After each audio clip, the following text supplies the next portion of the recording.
Good evening. We're here. Streaming. Drinking plenty of water. What's this, the third day in a row? Well, not really. I probably think I missed a day. Anyway, we're here to play Agario. And this time we're doing something completely different, alright? I may have generated an AI instrumental lo-fi beat right before I started. Because I'm like, you know what? Let's play it while I'm playing Agario. So here we go. I have no idea what this is going to sound like. Alright, I assume it's a lo-fi beat. Alright, ready? Not bad, not bad. How's the volume? Can you even hear it? Surely you can. The perfect Agario music that will be shut off immediately after I finish. Anyway, that Chainsaw Man video I sent is the best bad video I've ever seen. Oh no, what if I like it? Denji is not a good person. That's the point with Denji doing a peace sign. Or apparently that's some offensive sign in Australia is what Eric Whiteley told me on Twitter. I don't know. Anyway. Alright, should we judge people of the past by contemporary standards? I guess the answer to that is yes and no, Ciclet. I guess it depends. That would probably be the most appropriate answer, right? Kyle Entertainment says yes, because Kyle doesn't want to be cancelled.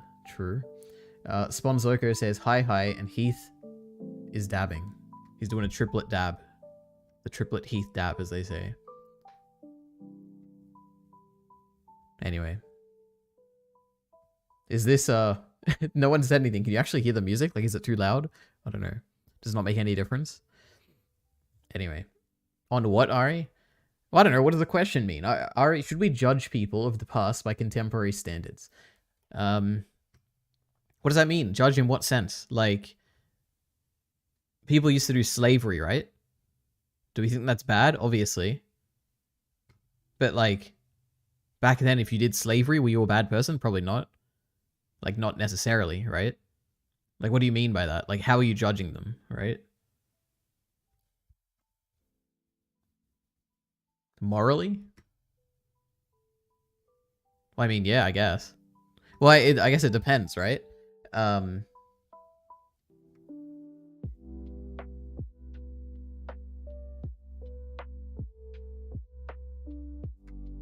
What would it depend on? Let me think. It's a good question, I guess. I've just never thought about it.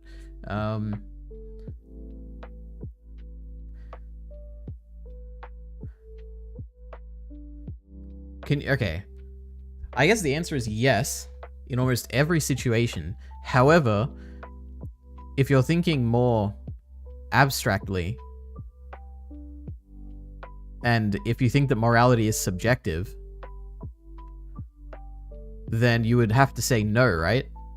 Like, in the same way that you shouldn't judge someone else's taste in art because it's their taste in art, you shouldn't judge someone else's morality because it's completely subjective, if you believe that, right? Does that make sense? Is that coherent at all? I don't know. Clipped? Oh no, what did I say? Oh no. Ari's getting cancelled. True. Should we dislike, Jesus Christ. Should we dislike every Victorian person for being racist? Probably. Or do you mean, are you saying that when you look back at people in the past, are they defined by their time? Like, if someone in the past did something bad, should that be what they're known for? I don't know, maybe. I don't really care about people in the past. They can all be evil to me as far as I'm concerned. Oh my god, look at this. Oh, Jesus. Swans Loco says, yeah. Ciclet says, so how can we root for them in historical media? Well, because media is fictional. How can we root for Light Yagami to kill everyone? Because it's entertaining. Ah, okay. That guy thought he had me. Is this one of you in the chat? Oh my god, I'm always paranoid.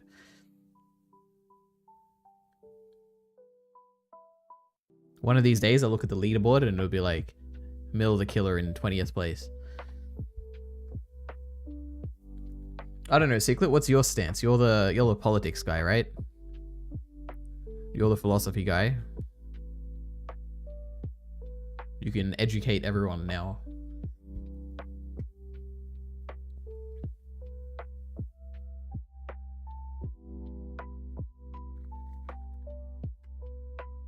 Ninth place. This is easy.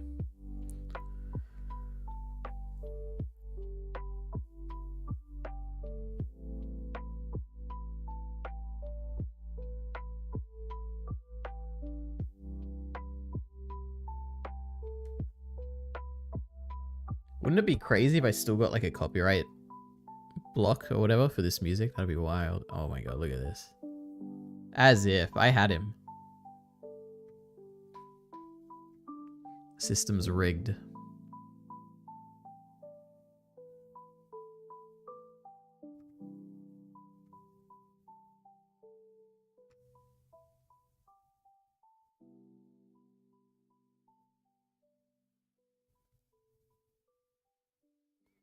I've never got to first place yet, right? I guess I've only played this 3 times.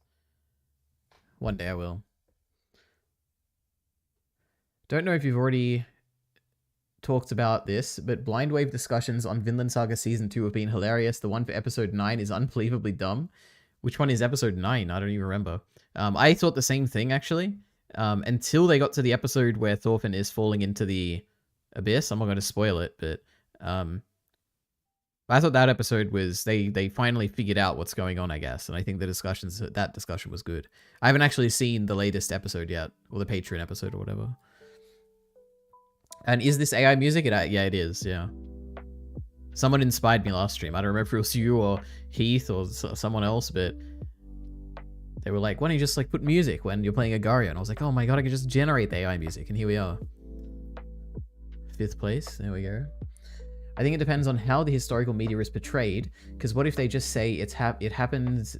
Jesus. It's happening in the 1800s, but it's totally different from the 1800s, like reverse 1999. I guess that makes sense, yeah. But, I mean... I think I just disagree with, Wait, not disagree. Even if it takes place in the modern day, like Death Note did, I'm like, hell yeah, I'm rooting for Light, because he's fun. He's entertaining. I hope it succeeds, because it'll be more entertaining that way.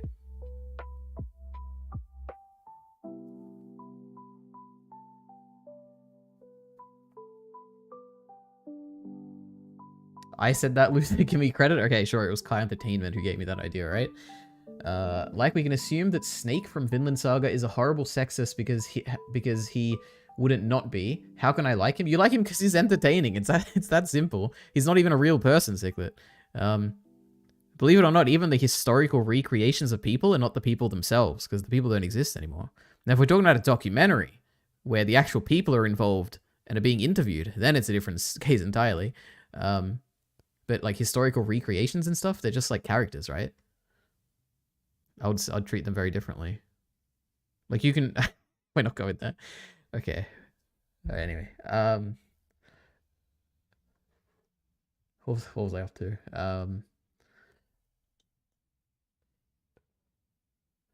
Kyle getting YouTube censored? Absolutely.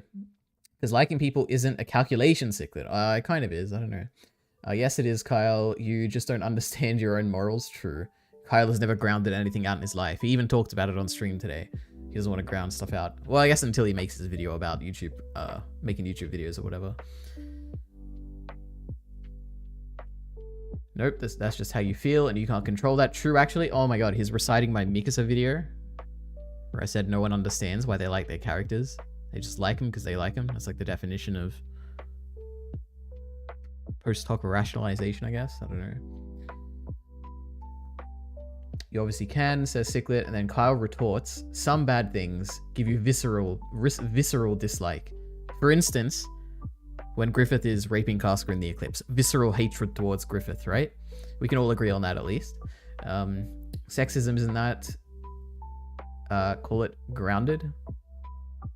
I don't know. Sexism can... I feel a visceral dislike towards sexism. I think that's like a... I'll bravely take that position. I don't like sexist people. There we go. You should clip that one, right? That was a good clip, right? Alright. I even held frame, you know? I didn't even laugh during that clip. But yeah, unironically, I hate sexist people. Anyway. Sex isn't that, call it grounded. That was femto elite Ari. I don't know. Cycler doesn't really convince me. You should make another video about it. Not Griffith, soy. Actually, no, I do completely. It was femto, you know. He did convince me. Yeah, anyway. I feel like to keep liking them after thinking about how they're obviously sexist, you'd have to undermine the sexism in your head. Wait, okay, wait. I don't admire any historical figure. There is not a single historical figure that I admire. Alright? I hope that satisfies you, Secret. Okay.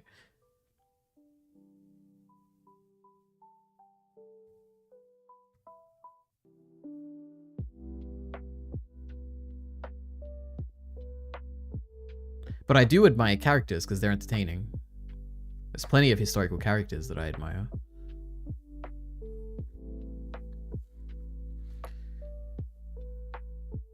YouTube censored my threat. That's probably for the best. But you admire Snake Elite. Alright, true, but he's a fictional character, so who cares? You sexiest? True, I am. God, can you believe how long this game's going for? I do think that I need to like limit this because I do have stuff I want to talk about and I can't do it while I'm playing Agario. Because we need to get a notepad up for this one. We got some thoughts on Blind Wave. But it's not very, it'll probably take like 2 minutes to talk about them. But yeah. Wait, why does him being fictional matter?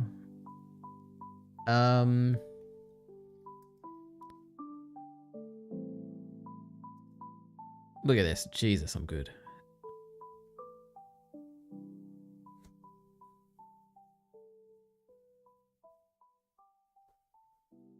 Because people judge you differently. If the eclipse was a real event, Ciclet, would you still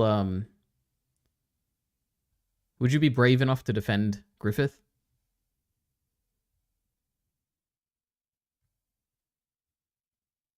Maybe you would. I don't know.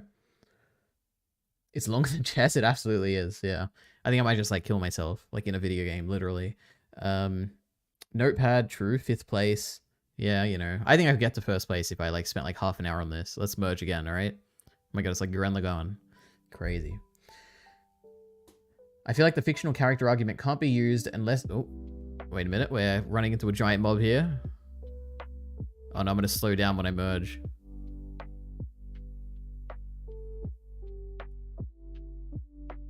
Oh, Jesus. All right, whatever. I feel like the fictional character argument can't be used unless you're also willing to defend lolicons, because lolis are actual fictional characters. Not defending lolicons here, obviously. Well, I don't even know what a lolicon is. Isn't that when it's like a character that is depicted as younger, but they're actually like Roxy and Mushoku Tensei? I'd defend Roxy. Like, what's wrong with Roxy? Unless I'm like not understanding what that means. Representations of reality, Ari. That's how you get emotionally invested in it. Oh, Jesus. Oh my god, it's Fuhu Lutagun Gugan or something. Jesus Christ. He might actually have me here. Yeah, run, you coward. God, imagine if there was like a local voice chat. Oh, I'm in a bad spot here. Who can play that game, buddy?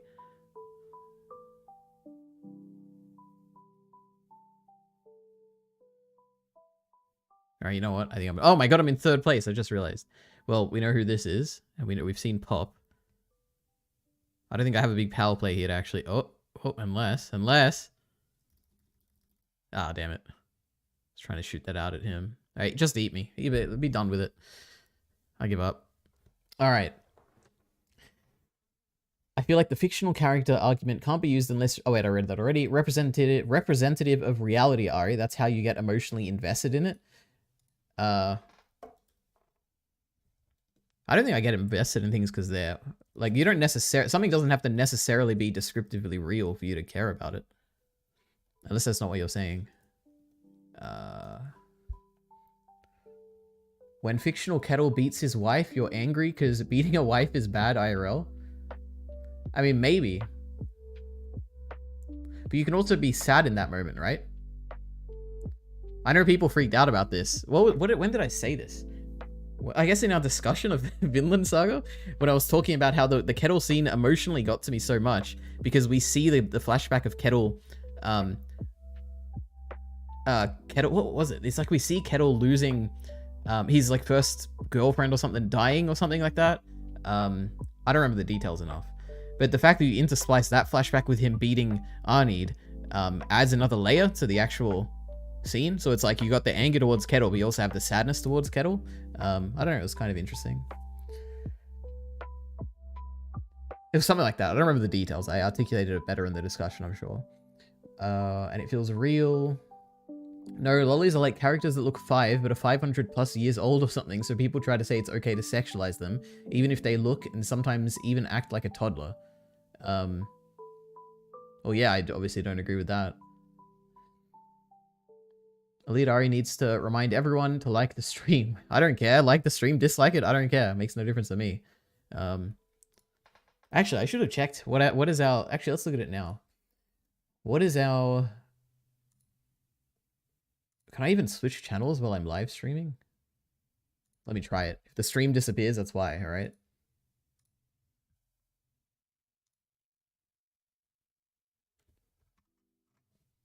I'm curious what our like to dislike ratio is for the latest Mushoku Tensei discussion. Crazy. Can you believe it? We have 1 dislike. We have like 15 hate comments talking about how they're like, oh my god, this discussion was terrible, blah, blah, blah. And we only have 1 dislike to 36 likes. People are crazy. There is no logic to these YouTube commenters. And I'm not talking about you guys, right? You guys are, you're the good ones, right? It's just all the other YouTube commenters I don't like. Alright. Elite Ari needs to remind everyone to like the stream. Oh no, this is shitty anime retconning. Anime, I don't even remember. What are we talking about? Oh no, yeah, Vinland Saga. Ari is retarded. Anti-censorship way of saying the word. Oh, I didn't even notice you censored it. That's funny. Liking the stream does make a difference. I very much doubt that. But you never know. 100% likes. Elite Ari's never seen a real hate comment if he thinks those are bad. True. The only hate comments I get are like, I can't believe you spoiled Mushoku Tensei for me. Your spoiler warning was 1 second instead of 2.5 seconds. You're pure evil. Anyway, oh my god, I can finally end this music. Jesus. I actually like that, I think in the future we're going to use those songs to begin every stream. And that was the longest introduction to the stream ever, okay? Jesus, 17 minutes I've been streaming. Okay, so there's a few things we need to talk about before we watch any videos. The first thing is, I guess, the most relevant for people who are currently here, but I guess it also doesn't really matter to you guys since you are currently here. Should I be scheduling these live streams earlier? So my current system is that on Twitter, whenever I'm in a stream, I usually tweet like 6 or 7 hours before, and I'm like, okay, probably streaming tonight, and then like I give like a rough time span, like 6 to 8 hours or whatever. And then 15 minutes roughly before the stream, I do a scheduled thing, and I go, okay, let me set the scheduled time of broadcast like 15 minutes from now. And then on the channel, if you go to it, it has a thumbnail for the current stream, and it's like starting at 8:35 or whatever, and then it has like a countdown when you click on it. Do you guys think I should like schedule that earlier, like the actual stream? Like I could have it up like an hour or 2 even before the stream starts. Like it would let people know that I'm streaming. The disadvantage would be that it can get annoying. Like I know for me, there's one thing I hate, which I might also just be feeding into it. I wanted to avoid it initially, but whenever I watch someone stream, for instance, the one example for me is Destiny, but luckily I can just skip it for him. The beginning of a lot of streamers' streams, it's like 10 minutes of basically like a pause screen like this, right? Where they're like, okay, I'll be back. And it's like this, and the chat is like talking, and you're waiting for the streamer to start the stream.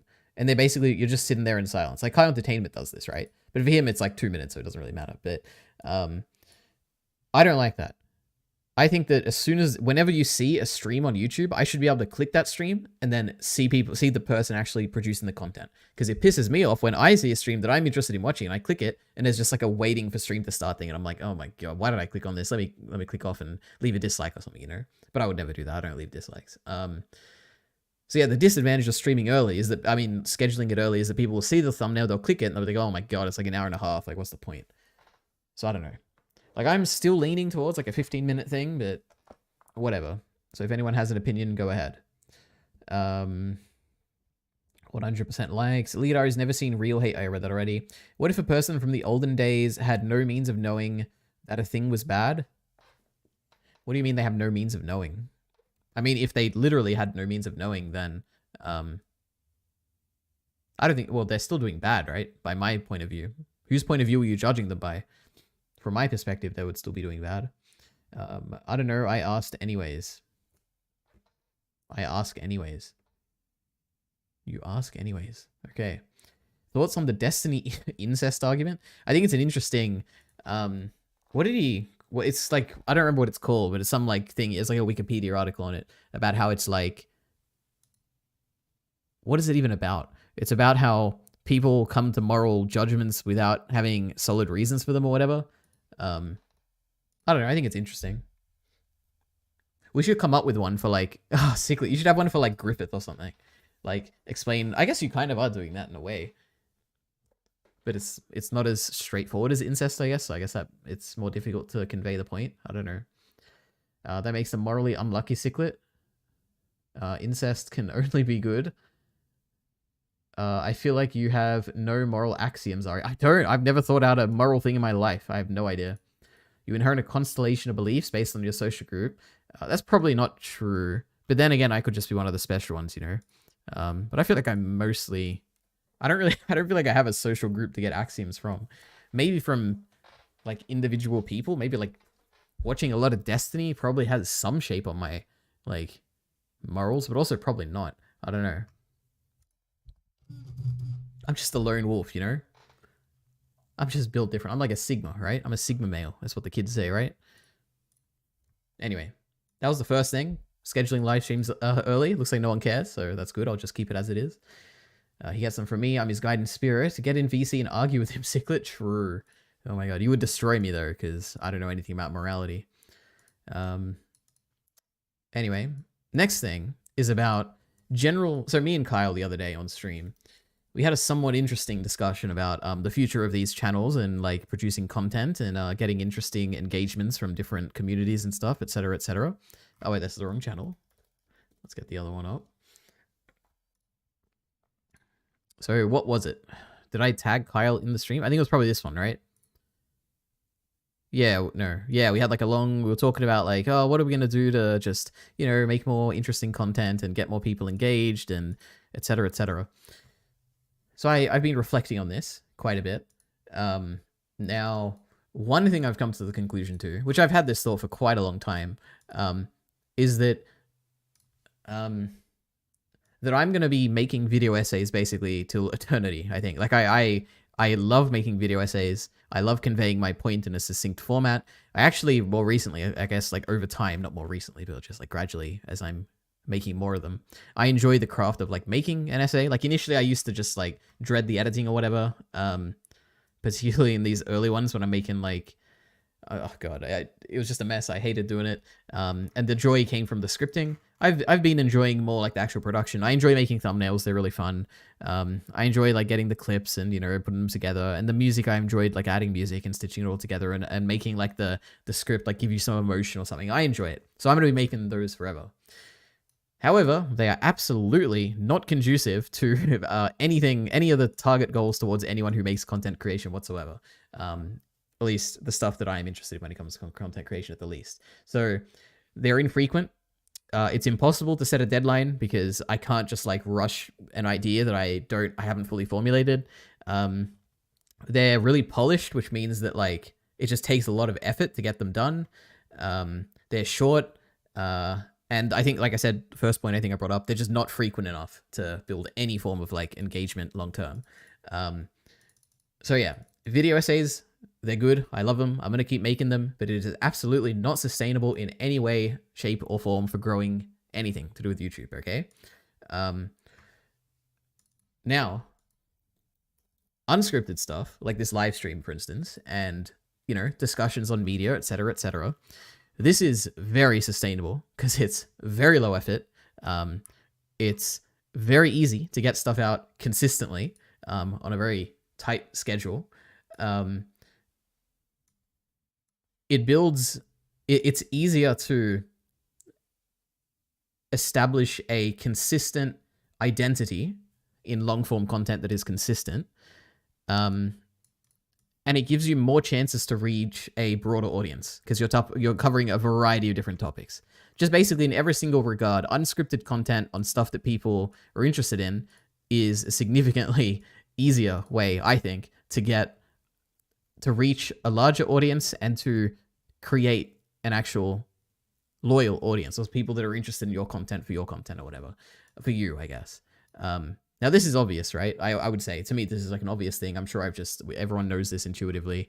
Now, obviously, I'm more successful on Elite Ari, but that's because I've had a few videos that have been incredibly successful. Here's Kai Entertainment. Yes, this is just so obvious. It is obvious, I agree. But I've thought it out more, just so that I feel like I can at least somewhat defend this stuff. Now, this leads to the blind wave discussion. So I was looking at old blind wave videos recently, and by recently I mean like half an hour before the stream. And for people who don't know, I'm a very big blind wave fan. I think the first video I ever watched was probably their hard home reaction, or basically those early like season 5 Game of Thrones reactions. That was a very long time ago. And I looked it up, and back then apparently they had roughly 10,000 subs, roughly. So they were a very small channel. And looking back in retrospect, I thought they were pretty big back then, because 10,000 is a big number. But comparing them to my number, like 2.5k roughly, comparing them to Kyle Entertainment's number, who is currently in this voice channel, of almost 10k, they are incredibly small, or they were incredibly small back then, and I just didn't realize. So I think it's particularly interesting for me in my position right now, which is I have somewhat of a reputation, at least in some fandoms, for instance, the Mushoku Tensei fandom. Some people know of me. I have 2,000 people watching, whatever, or subscribed. I just wanted to look at basically Blind Wave and see why I think they succeeded. And yeah, just think about it, you know? I think it's interesting. So. What if it's all luck, Elite Ari? I don't think, I mean, yeah, obviously some part of it is luck. But I also don't think it is. Let me think. It's probably not. Yeah, anyway. All right. I have 5 points in. Kyle, you can tell me if you agree or disagree. I have 5 points why I think Blind Wave succeeded in the early days. And I think most of these are, I would say probably all of these are very obvious. You could probably even guess what they are. I think obviously they're a reaction channel, right? So they're quick to cover very popular media. I think that's like an eternal thing where there'll always be a new show that people are interested in. So in the early days, in order to like attract an audience without having an established identity, they just needed to latch on to existing popular things and insert themselves into it, right? I'm asking you, Kyle, on this. That's like one reason I think that would be successful. Go ahead. Yeah, I was typing them up. I have like 4 notes, Leary, so we're going to talk about many things. Mm-hmm. All to do with this. Well, one's to do with something we talked about previously. Mm-hmm. Wait, what was the point? So the first reason for Blind Wave's early success is popular media. Yeah. I definitely think Game of Thrones is probably a massive thing. And then in the long Game of Thrones off season, which I feel like is one of the peak Game of Thrones off seasons where it was very relevant, which was between seasons 5 and 6. Now I might be biased because this is when I caught up and I thought it was really long because I was watching every fucking video on the planet at the time. But there were a lot of very popular speculation videos and stuff. But that's when the Calvin shit started. Now, I actually have no data to back this up. I have no idea if that was even the most popular thing on their channel at the time. I feel like it was. But those are all feelings-based statements. I feel like Miller is always complaining nowadays that Blind Wave never covers what's popular. But I think that's just not true. I think they always have the big popular things. Like they were always covering Game of Thrones. They were always going to cover House of the Dragon. And the anime they do might not be the most popular things, but like that doesn't really matter because the big things are popular. I think it's also very. I think they're popular, but I don't want to spoil your point. Yeah, we'll get there. I think it's also very important to distinguish between them when they were early in their career and them now. I think now they're so well established, they're so well known that they can react to anything and they'll have an audience that will watch it just for them. I think it's a very different thing. I would say the majority of I still think I agree. Like the majority of their new subscribers are almost certainly going to be people who are watching for new content. But I think the people who stay around are not really here because of their content. Are they like existing like new popular media? I think they're here because of the actual crew of Blind Wave. That's what I would guess. Yeah, there is this like that like sort of big dichotomy between like content and personality. mm, Whereas who's like a content person? Someone that just falls off after the fact. I can't think of a good example right now. But mm, Destiny is almost the apex example in the other direction of yeah. he will always have like 3,000 viewers even if he's playing League. Mm, Um because there's just people who it is in their routine that they spend 10 hours a day watching Destiny. Now I'm not pointing no fingers here. mm, Uh I've true. recently broken my addiction, you know. But you're not even watching it live, so you're not the worst of the worst, Alito. I used to when I was in But America, but yeah. yes, fuck, there's like a million examples of people who just fall off after the thing that they popularly cover falls off. Um, Well, you think of very niche and it's sort of examples, like for instance, the guy who was reacting to Game of Thrones out of order, right? Like I haven't looked it up, but I can true, assume yeah, that he's probably exactly, almost certainly fallen off, right? It was yeah, like Steve or yeah, something. I don't know, but yeah, there's people like yeah. that His all the name was time. I'm Steve. sure. Like for okay, Oh yeah, or what about Team there's even Forster? other things. Uh, Maybe they're so big that there has to be sort of an ingrained fan base, and even I was watching like their Pokemon live streams Mm, sometimes. There's there's like every YouTuber in like 2014 also did Twitch streams, and none of them like got any viewership. And I feel like that's kind of part of it too, where it's like people like you for one very specific thing, but your interests are varied.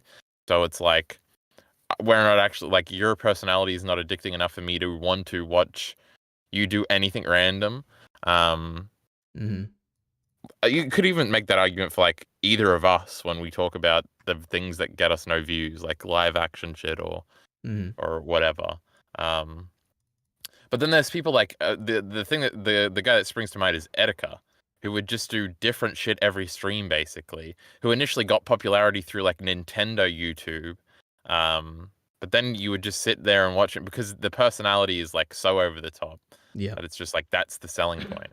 Blindwave, I feel like they're not so overwrought with personality to that level, but there's certainly personality there and charisma there. Mm, I don't know if they're. I feel like they're kind of in the middle. Like I don't really watch Blindwave podcasts, mm. but if Blindwave was reacting to a show I had seen, I'd probably watch it. Okay, wait a minute. But The you would listen podcast to is the interesting. podcast. We're gonna okay. You know what? I'm gonna go through all these points and then we can talk about it afterwards because Yeah, you're covering a lot of stuff that I'm gonna talk about. I'll be Okay. quiet. I promise. Okay, wait a minute. I have seen a few things. I saw one person, Pinippo, said, I have no idea who Blindwave is. Just for context, anyone. Blindwave is a reaction channel who is, I would say they're probably one of the, oh, I don't know these days if they're like one of the most popular, but I would say in what, like 2016 or something, they were probably one of the most popular like Definitely one anime of the channels or most something. popular. Yeah, they have like a massive Patreon at sometime in the past, they were like in the top like 20 patrons, like in terms of revenue for the 10, whole, I like, think, yeah. maybe even top 10. This is the channel right here. I love them. I'm a big fan. I've been a big fan for a long time. I feel like Yeah. I don't know if this is the case anymore, but you used to be able to sort Patreon by like the biggest ones. Yeah, now they all Or hide maybe it, they just so had a list. yeah. Yeah. Anyway.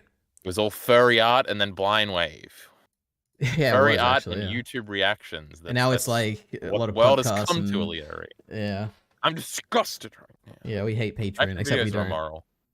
Okay, Patreon gave me like $200 the other day. that's good to hear. I'm gonna go over now. These are my 5 points why I think Bacon. early Blindwave specifically succeeded. Okay, so this is before I would assume anyone in the chat except for me was probably there. Okay, maybe there are some people who are here and they're like, oh my god, Blindwave's in the title of the stream. I was there back in the day. Maybe you'll also agree Wait, with when this. did you start watching Aliari? Sometime in The hard home thing you 2015. just said. Yeah, sometime in 2015 on their old channel, before it got turned into a Star Wars channel. So I was very like I was before Blindwave Mailbag, any of the like I don't know, a very very long time ago. You only beat me by like a little bit, pussy. Probably that's probably true, but I was very consistent. I would watch a lot of their stuff, and I'd watch for a very long time. I feel like I was watching consistently until like 2018 or something, 2019. Yeah, but I liked them better. All right, I had a higher appreciation for them, so I'm a better fan. I gave them $700 on Patreon. I've given way more than $700 to Blindwave, right? So I win in that regard. Okay, so 1, quick to cover popular media. I think that's pretty undisputed. Obviously, that's why, like one of their reasons. Secondly, I think, now Kai, we'll talk about this later, right? But I'm sure Kyle's going to disagree with this. I think their passion and sincerity is very obvious And I think it's especially obvious in their discussions where they're very passionate and they're very sincere in the things they're saying. There's no irony. There's no like internet I'm not kind Miller the of. Killer. Why would I disagree with this? I don't know. Maybe I This don't is know. racist. Well, whatever. Okay, we'll talk about this later, right then, I guess. But I think the sincerity and passion is important. I think it's very vital to their success, especially when they were a small channel and they had to attract people who wanted to hear their thoughts on things. So passion and sincerity. Number 3, I think they're undoubtedly funny and entertaining.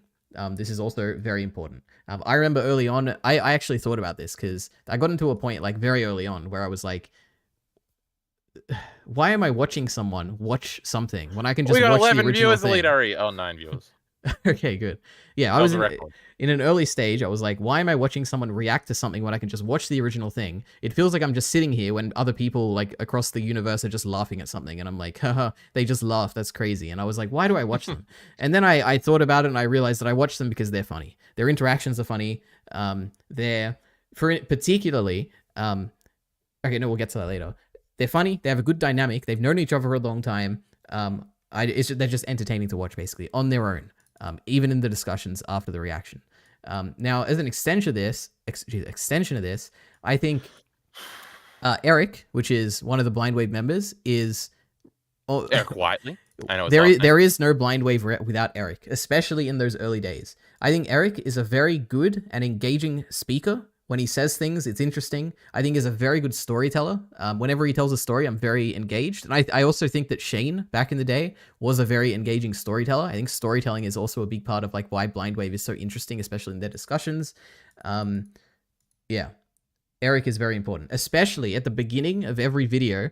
It usually was Eric who was leading the discussion or leading the introduction, where he'd give like a context to what they're reacting to. He'd like ask the other members like, "Oh, what's your experience with like this series we're watching?" Whatever.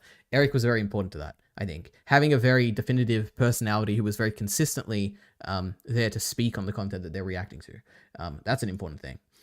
Number 4 out of 5 is I think the most important, at least from my perspective.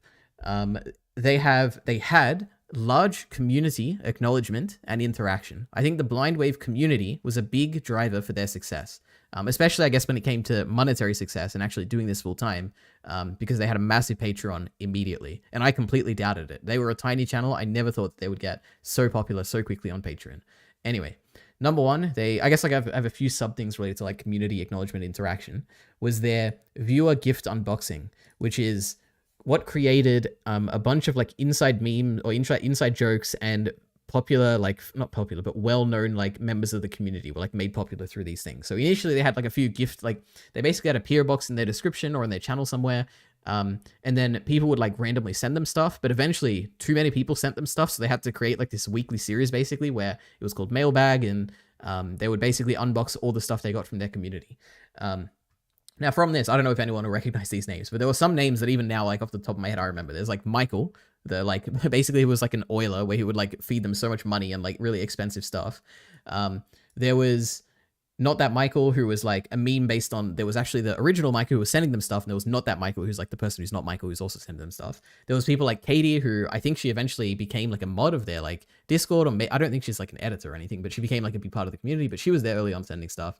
Fat Man Chad, Dababa, I don't know if like Dababa's like a family member of like Aaron or something, but I know early on she was at least a community member. Basically, there were these big names that were very well known in the community for people who were watching.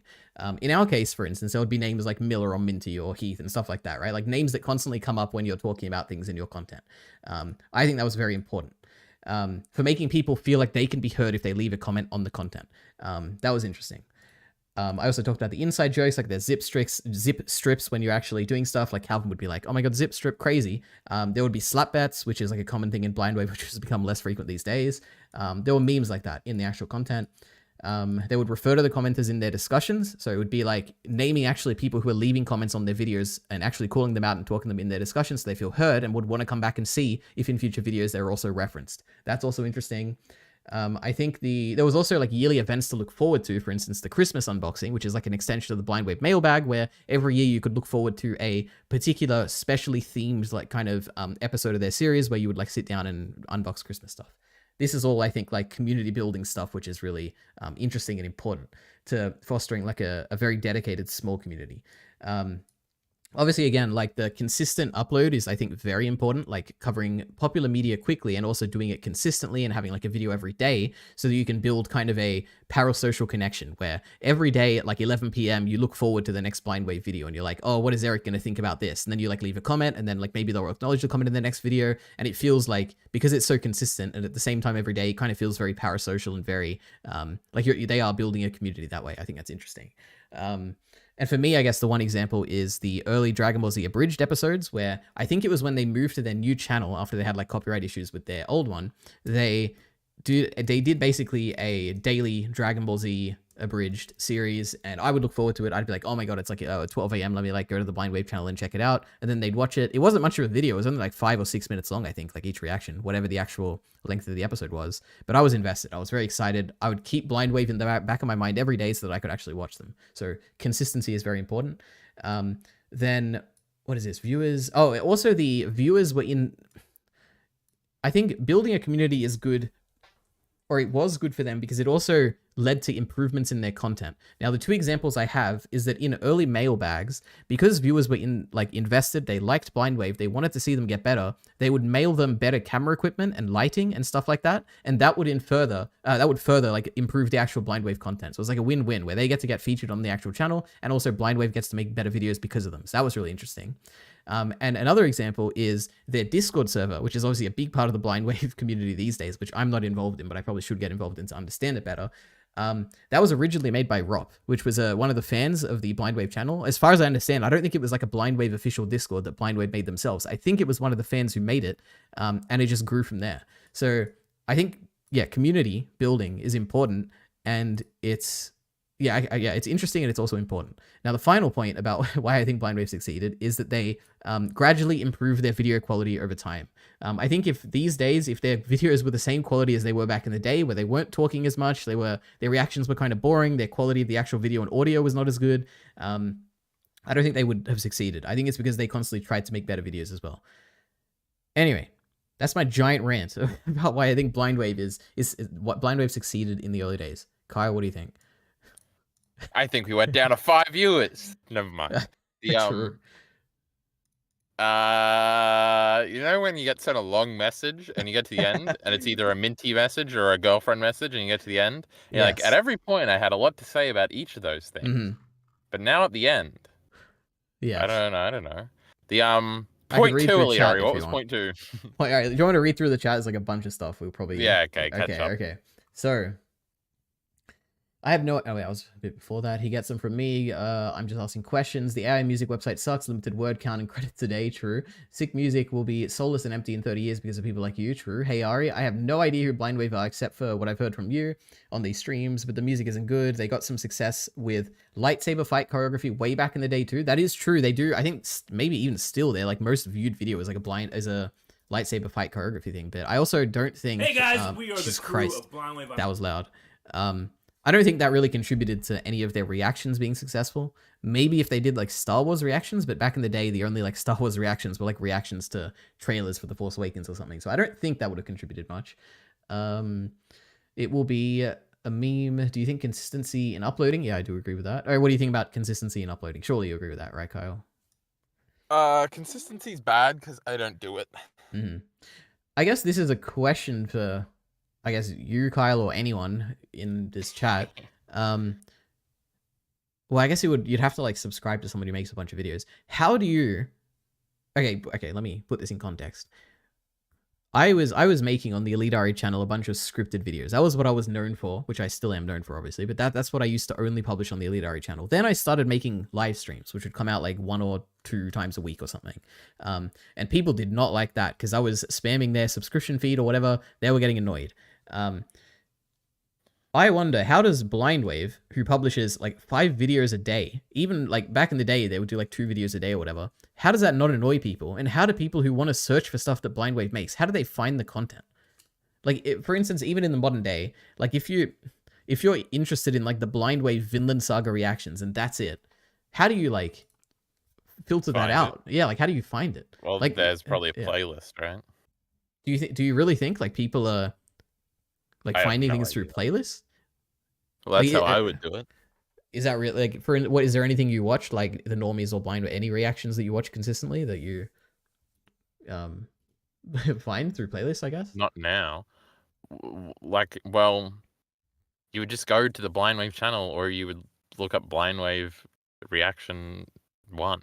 I don't know. The That probably is. It probably is just people remembering and being like, "Yeah, I'm invested in Vinland yeah. Saga." Yeah. I think people know what they're signing up for with the Blindwave shit. So obviously they're gonna get 3 uploads a day or whatever, and it's all gonna be the same. But it's usually at the same time or whatever. I don't know how many. You said you lost like 10 subscribers or whatever, and I feel like I hear people complain. Like every YouTuber's complained when they started live streaming that people complained about spamming subscription feeds or something. Yeah. I don't know if it's real, but you said you lost subscribers, so I guess it's real. I'd say fuck. I think I lost like 150. I lost a lot, but I gained them all back right now. So it's like a balance. I don't know. But didn't like all of yours go at once or something? It wasn't just that probably was. Okay. Yeah, you're probably right. It is because I unlisted a bunch of them at the same time. That probably pissed a lot of people off. That has to be people on mobile that are getting mad, right? Because they had to scroll for a little bit. Because on, I guess that desktop, could be. You can just like scroll for like 3 seconds and you're past it. Yeah. Unless people treat their subscription feed like it's sacred or some fucking shit. I don't know. Mine's just full of shit. Yeah. I mean, I don't use the subscription feed at all, so I just like can't understand it. I just purely use the homepage for everything. Well, that's crazy. Yep. All right. What is you were this? catching up on chat. Oh yeah. Do you think consistently? Okay. Ciclet, it's not good right now, and people say that. Oh, it's about AI art and vids too. But now we have a Sora AI and all that. So imagine how AI music will look. True. No, I mean, I'm making bad Griffith music to be funny, contributing to the death of art, or I should be paying artists to make shit Griffith videos. Yes, you should. Or should you make music yourself? Germa is that basically. Well, I have no idea what the context was, but I'm sure something I said probably related to Germa. True. You buy clothes from sweatshops, Zorko, from who? I would say the most popular reaction channel is Ya Boy Roshi. I think that's true. Ya Boy. Who's that? Roshi. It's a channel I looked up once because someone told me that they get a lot of monthly views or whatever. Wait, Social Blade. So they have a similar number of subs. 800,000. I guess they're pretty similar to Blindwave.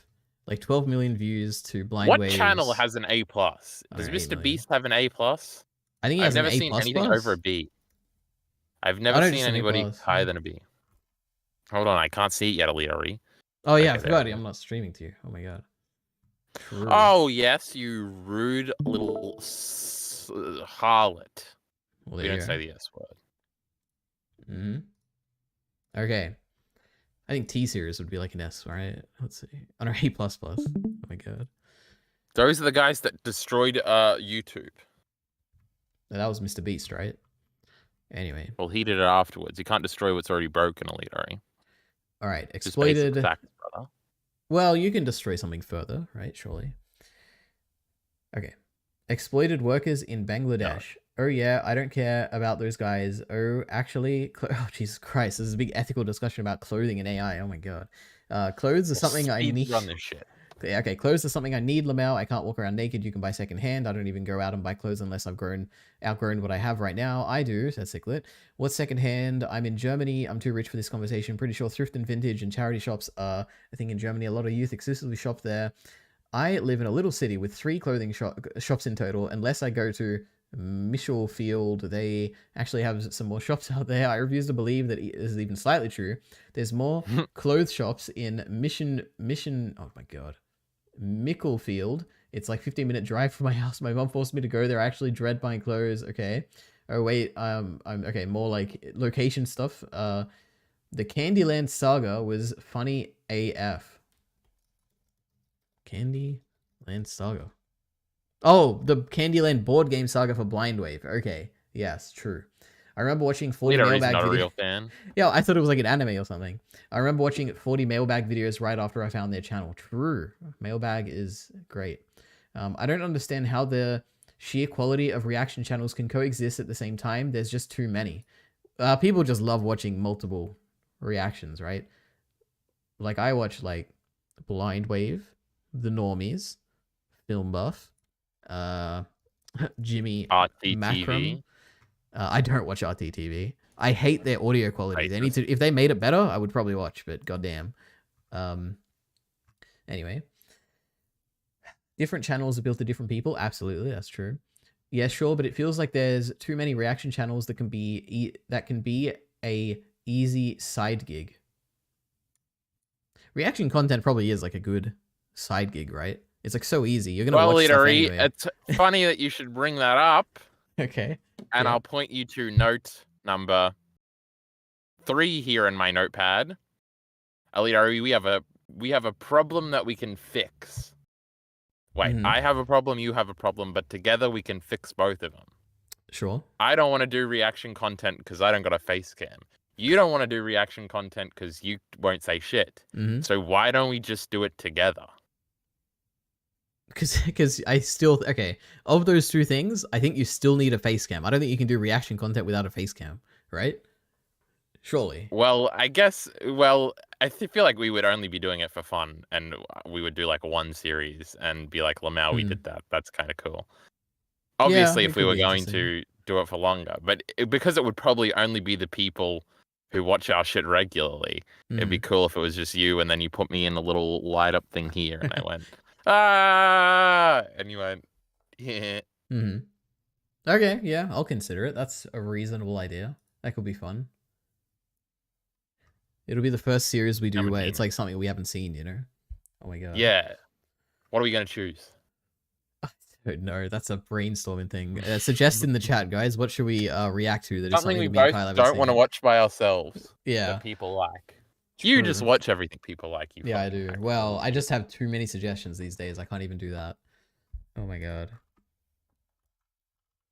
Something on this. We can watch a movie. If Blind Wave can include 1 hour of footage in their reaction, then we'll be fine if we just put 10 minutes, you know? All right.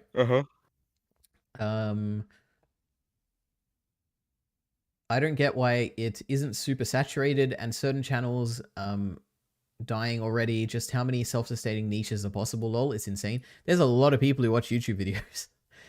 It's probably a... That is kind of an interesting thing because I don't know. I feel like I think about that with video essays a lot because there's so many of them, and I am starting to notice, man, a lot of these are fucking bad. Now, Aliari's going to pipe in. I mean, they were probably always, a lot of them were bad. Shut up, Aliari.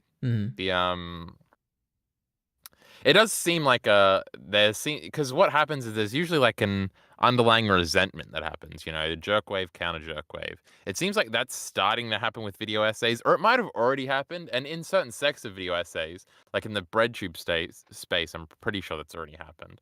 I think reactions have already like tried to be killed like a million times, like with the original reaction shit and with the Twitch reaction shit and now the TV like there's already so much hatred that it's already like the community is almost criticism proof because it's already happened and the people who like it are already aware of it and they don't care. So I think that might be a difference. Though, is it just going to exist forever? Yes. Like, or is it going to... It is always going to exist. Is it always going to exist popularly? Yep, definitely. In popular culture. Yep, as long as the feeling that you enjoy watching someone watch something for the first time still exists, and I think it's going to exist, obviously. And everyone loves seeing someone... Like, don't you love it when you're watching a movie with a friend and they're really invested? Like, surely everyone will relate to that for all of time. I don't think that's ever going to go away. Never had that happen in my life, Aliari, so shut okay. up. Sure. I guess, but like... I feel like there has to, if we graph reaction content popularity over time, do you think it's just going to continue going up? Do you think we're at the peak now? Do you think the peak was like 2 years ago? That's more so what I'm thinking. Like I feel like video essays, the peak has happened. And what do you mean by peak? Like there will always be peak general popularity, I think. Oh, I think it's obviously all increasing, right? As YouTube increases with the number of viewers or whatever, it's just going to keep increasing. Is YouTube increasing still? Number of active users? Surely. Wait, let's look it up. Because it's something like Twitch isn't, right? I guess YouTube is the only thing in the space, so it'll... Or how would you even find it? You feel like it has to plateau at some point. Like everybody has to already be here. Yeah, but the number of watch hours can increase still, I guess. I don't know. How would you even find this monthly users? Like, I feel like a lot of the big tech people say, "Oh, well, in COVID it spiked and now it's gone down a little bit, and we're all trying to figure the fuck out what we're gonna do about that." Like all the Mm. gaming companies right now, like everybody in the gaming space is like, "The gaming crash is coming." They keep laying off employees and their budgets got too big, and then they realized COVID was fake and shit like that. Mm. Obviously, YouTube content it doesn't cost like millions of dollars to make a YouTube video, so it's probably recession proof. um, Mm-hmm. but I don't know. I feel like reaction. I'm trying to figure out if reactions are like insular, like all the people are already there that are interested in it, which is probably not true. But it does feel like it's sort of a world to itself. That's sort of what do you call it? It runs itself. It facilitates itself. Um, I don't know if there's a lot of outside eyes in reaction videos, unless I think it depends on the thing, right? Like everybody's House of the Dragon videos probably get more views than their regular videos, just because that's the most popular television show in the world. Mm-hmm. I don't even know if that's true. Um, It's definitely not true, but replace House of the Dragon with whatever it is. mm-hmm. Well, Game of Thrones is probably the most popular show in the world at the time, right? Maybe for the final season, maybe. Maybe in English-speaking countries or something, Leary. There's some Mexican. No, I feel like there's really probably popular, some like Netflix show that like everyone just like watches that I've never heard of. That's probably the like most popular. Stranger Things or You or Yes, I don't know, something. something like that. Yeah. That is true, I guess. I feel like, because if you think about sport like that, um, I guess you would just say sport will die eventually because we will move to more digital-esque things. Though sports seem to, I think universally this is true. Like sports sort of like dipped in like the mid 2000s, Mm-hmm. a little bit, and then like it seems to have. I feel like this is all rugby league pilled, and I'm just lying here. Though I think AFL is relative. I don't know. Maybe it's just Australia, but it seems to like the biggest state of origin viewership of all time was like last year or some shit. And even Yeah, with but wrestling, something that yeah. has plateaued massively, they're always like the biggest WrestleMania, most viewed of all time. Mm-hmm. Um, and then there's even like TV viewership that has like continued to go downhill for like 20 years, but that's directly because of the internet. Maybe Mm-hmm. YouTube will die like that because something else will take its Eventually, place, but yeah. reaction content would probably exist there anyway, because reaction content does now exist on TV with that Gogglebox shit or whatever. Mm-hmm. Um, why are we talking about this? So we've strayed very far from the question, which is about how is there no saturation when you have many different, like hundreds of new channels that are sprouting out every day that are doing reactions? Why do they all succeed, Oh, even though yeah. they don't all? I think there's an obvious answer to this, which is that the reason you go to a reaction is to see what someone thinks about something. You want to see their like initial you want to see them enjoy the thing you enjoyed for the first time, and that can only be like the real value you get from it is from the first time you watch their reaction. So the new channel, you're like, oh my god, I want to see like what do people think about Turning Point 2 from Mushoku Tensei? You type in like Turning Point 2 reaction, and you're like, oh, Blind Wave, I've seen them do it. Oh, the normies, I've seen them do it. Who's this new guy that uploaded 3 weeks ago that did a Turning Point 2 reaction? Let me watch it. I think that's how you can have so And many yeah, different channels that are all like new and all somehow get popularity, because new people are always you do go interested in new reactions. But yeah. you do go back to things every fucking Yeah, sure, you 6 months. do. Like Yeah. Harry Potter reaction, and I'll watch another pretty girl react to the whole thing and cry when Snape dies and be like, "Oh, I love it too." Yep. And there's things like that. I don't know. So I'll always do that with the Last of Us Part 2 playthrough. Whenever I decide I'm going to make videos on it for the 17th time, oh, new pretty girl that's playing the game. Let me watch. Oh, Mm-hmm. Abby did this thing. Let me note it down. The I feel like there is only so much attention, right? Like, if you are one reaction Yeah. fan, you can only watch like 4 or 5 reaction channels. And I'm saying that's stretching it. Like, we got the normies and Blind Wave, right? I don't need any of these other ones. RTTV. There you go. 3. I got 3 elite already. No more. Film buff. Mm-hmm. Fuck off. The So I think there is a set amount of popular channels that there could be at a time. Just because there's only so many reaction fans at that time. More could Mm-hmm. develop as the thing widens. I just think feel like that's that number probably is my so big. plan. The number's got to be like really big. I think if you summed up all the reaction channels and the number of monthly views they get, it'd probably be like over a it'd be like the higher end of hundreds of millions. I would guess like 200, 300. No, not higher. Sorry, Probably. lower ends. Like But 300 like, how million or many something. big ones can there be at a time? It's probably like less Not than many. 10 that have over Yeah. 500,000 subscribers, right? Well, Like that okay. How Yoshi one, about I have kind of seen, but what if you look like JJK 2x21 reaction? Like, how many reaction videos would there be with like 500,000 views plus? Something like that. Probably none, right? Oh no, there's like we got okay. So this one has 650k. This has 300k. And then we got 55. And then we got 190k. Then we got 280k, 200k, 110k, and then we got like a bunch of other things which are like people also watched. That's for like the same episode of a anime.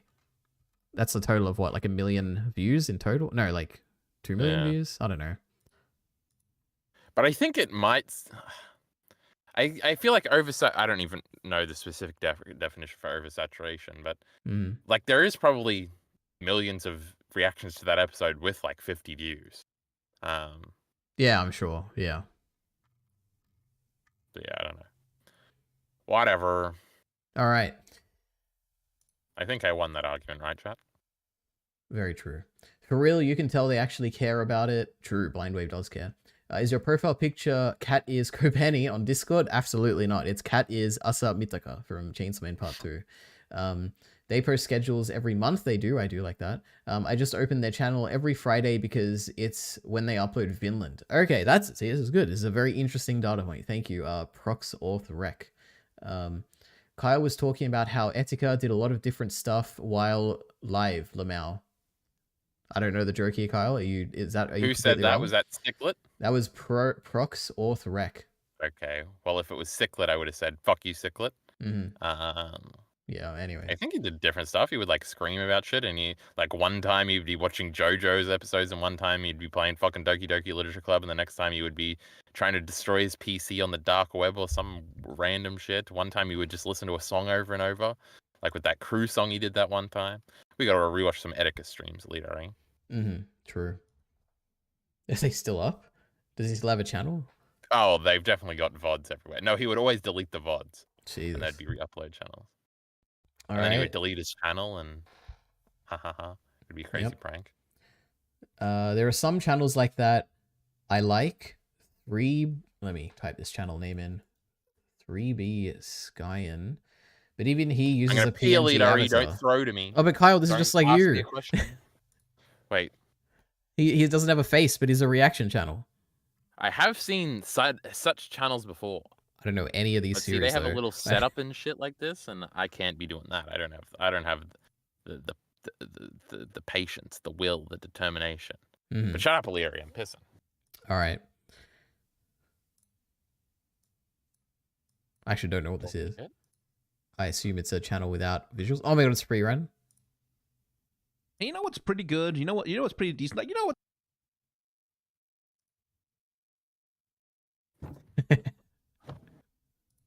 Hand against the one you.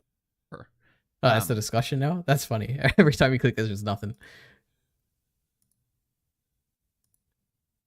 I would like to. True. Anyway, this will be Kyle one day. Okay. Yeah, you can do only voice, but it would require a lot of editing. Sure. A lot of work for a side gig, but still worth it, I think. It probably wouldn't be that much work. It might be to get it down to 10 minutes, I guess, maybe. Oh my god, I'm so bad at keeping track of where I was up to. I mean, compared to other forms of video content, it's the least effort mandatory for the creators. Oh, absolutely not. We on this channel, we even do even less effort content, which is just watching something and then talking about it afterwards. We didn't even have to record any like footage or anything like that. There's a lot of bad, boring reaction channels, but the ones that are entertaining are fail-proof, I think, yeah. Since the audience is what decides what they watch. That's also, yeah. Well, yeah, I guess that's also true. Like I want to make anime theory content in a similar vein to One Piece theory videos on YouTube, and that prerequisites making art for your videos, getting footage and images, transitioning text, absolutely. Scripted videos are very different, like way higher effort to make. But that's a completely... Stop making fun of me for not making them, okay? Yeah, but you like don't make them because they're hard. You just don't make them because like I don't know why you don't make them, Kyle. You could definitely. I'm lazy because I'm procrastinatorily inclined. Yeah, but that's a completely different thing. Says rocks author rec. Nothing to do with reaction content. In addition to that, you need to write a script, Drew, and be concise, all of that, and the fandom Who is doesn't this engage. Julio fella? He's just so Julio? smart. You'll get to it. All right. To me, I'm looking at it like, what's the least barrier to entry as a YouTube channel to be successful? Well, you do what we do on Ordinary Ari. Everyday vlogs will get you 0 views now without a pull where either you're whoring your life out or you're spreading a ton of money to consistently travel to get to interesting places. Every small channel that reacts to Attack on Titan is pretty much set for success. That is probably true if you have like at least some essence of a personality and you're watching something that everyone has seen, you probably would have some success. I feel like that is true. Like, I feel like I could easily become 100,000 subscriber.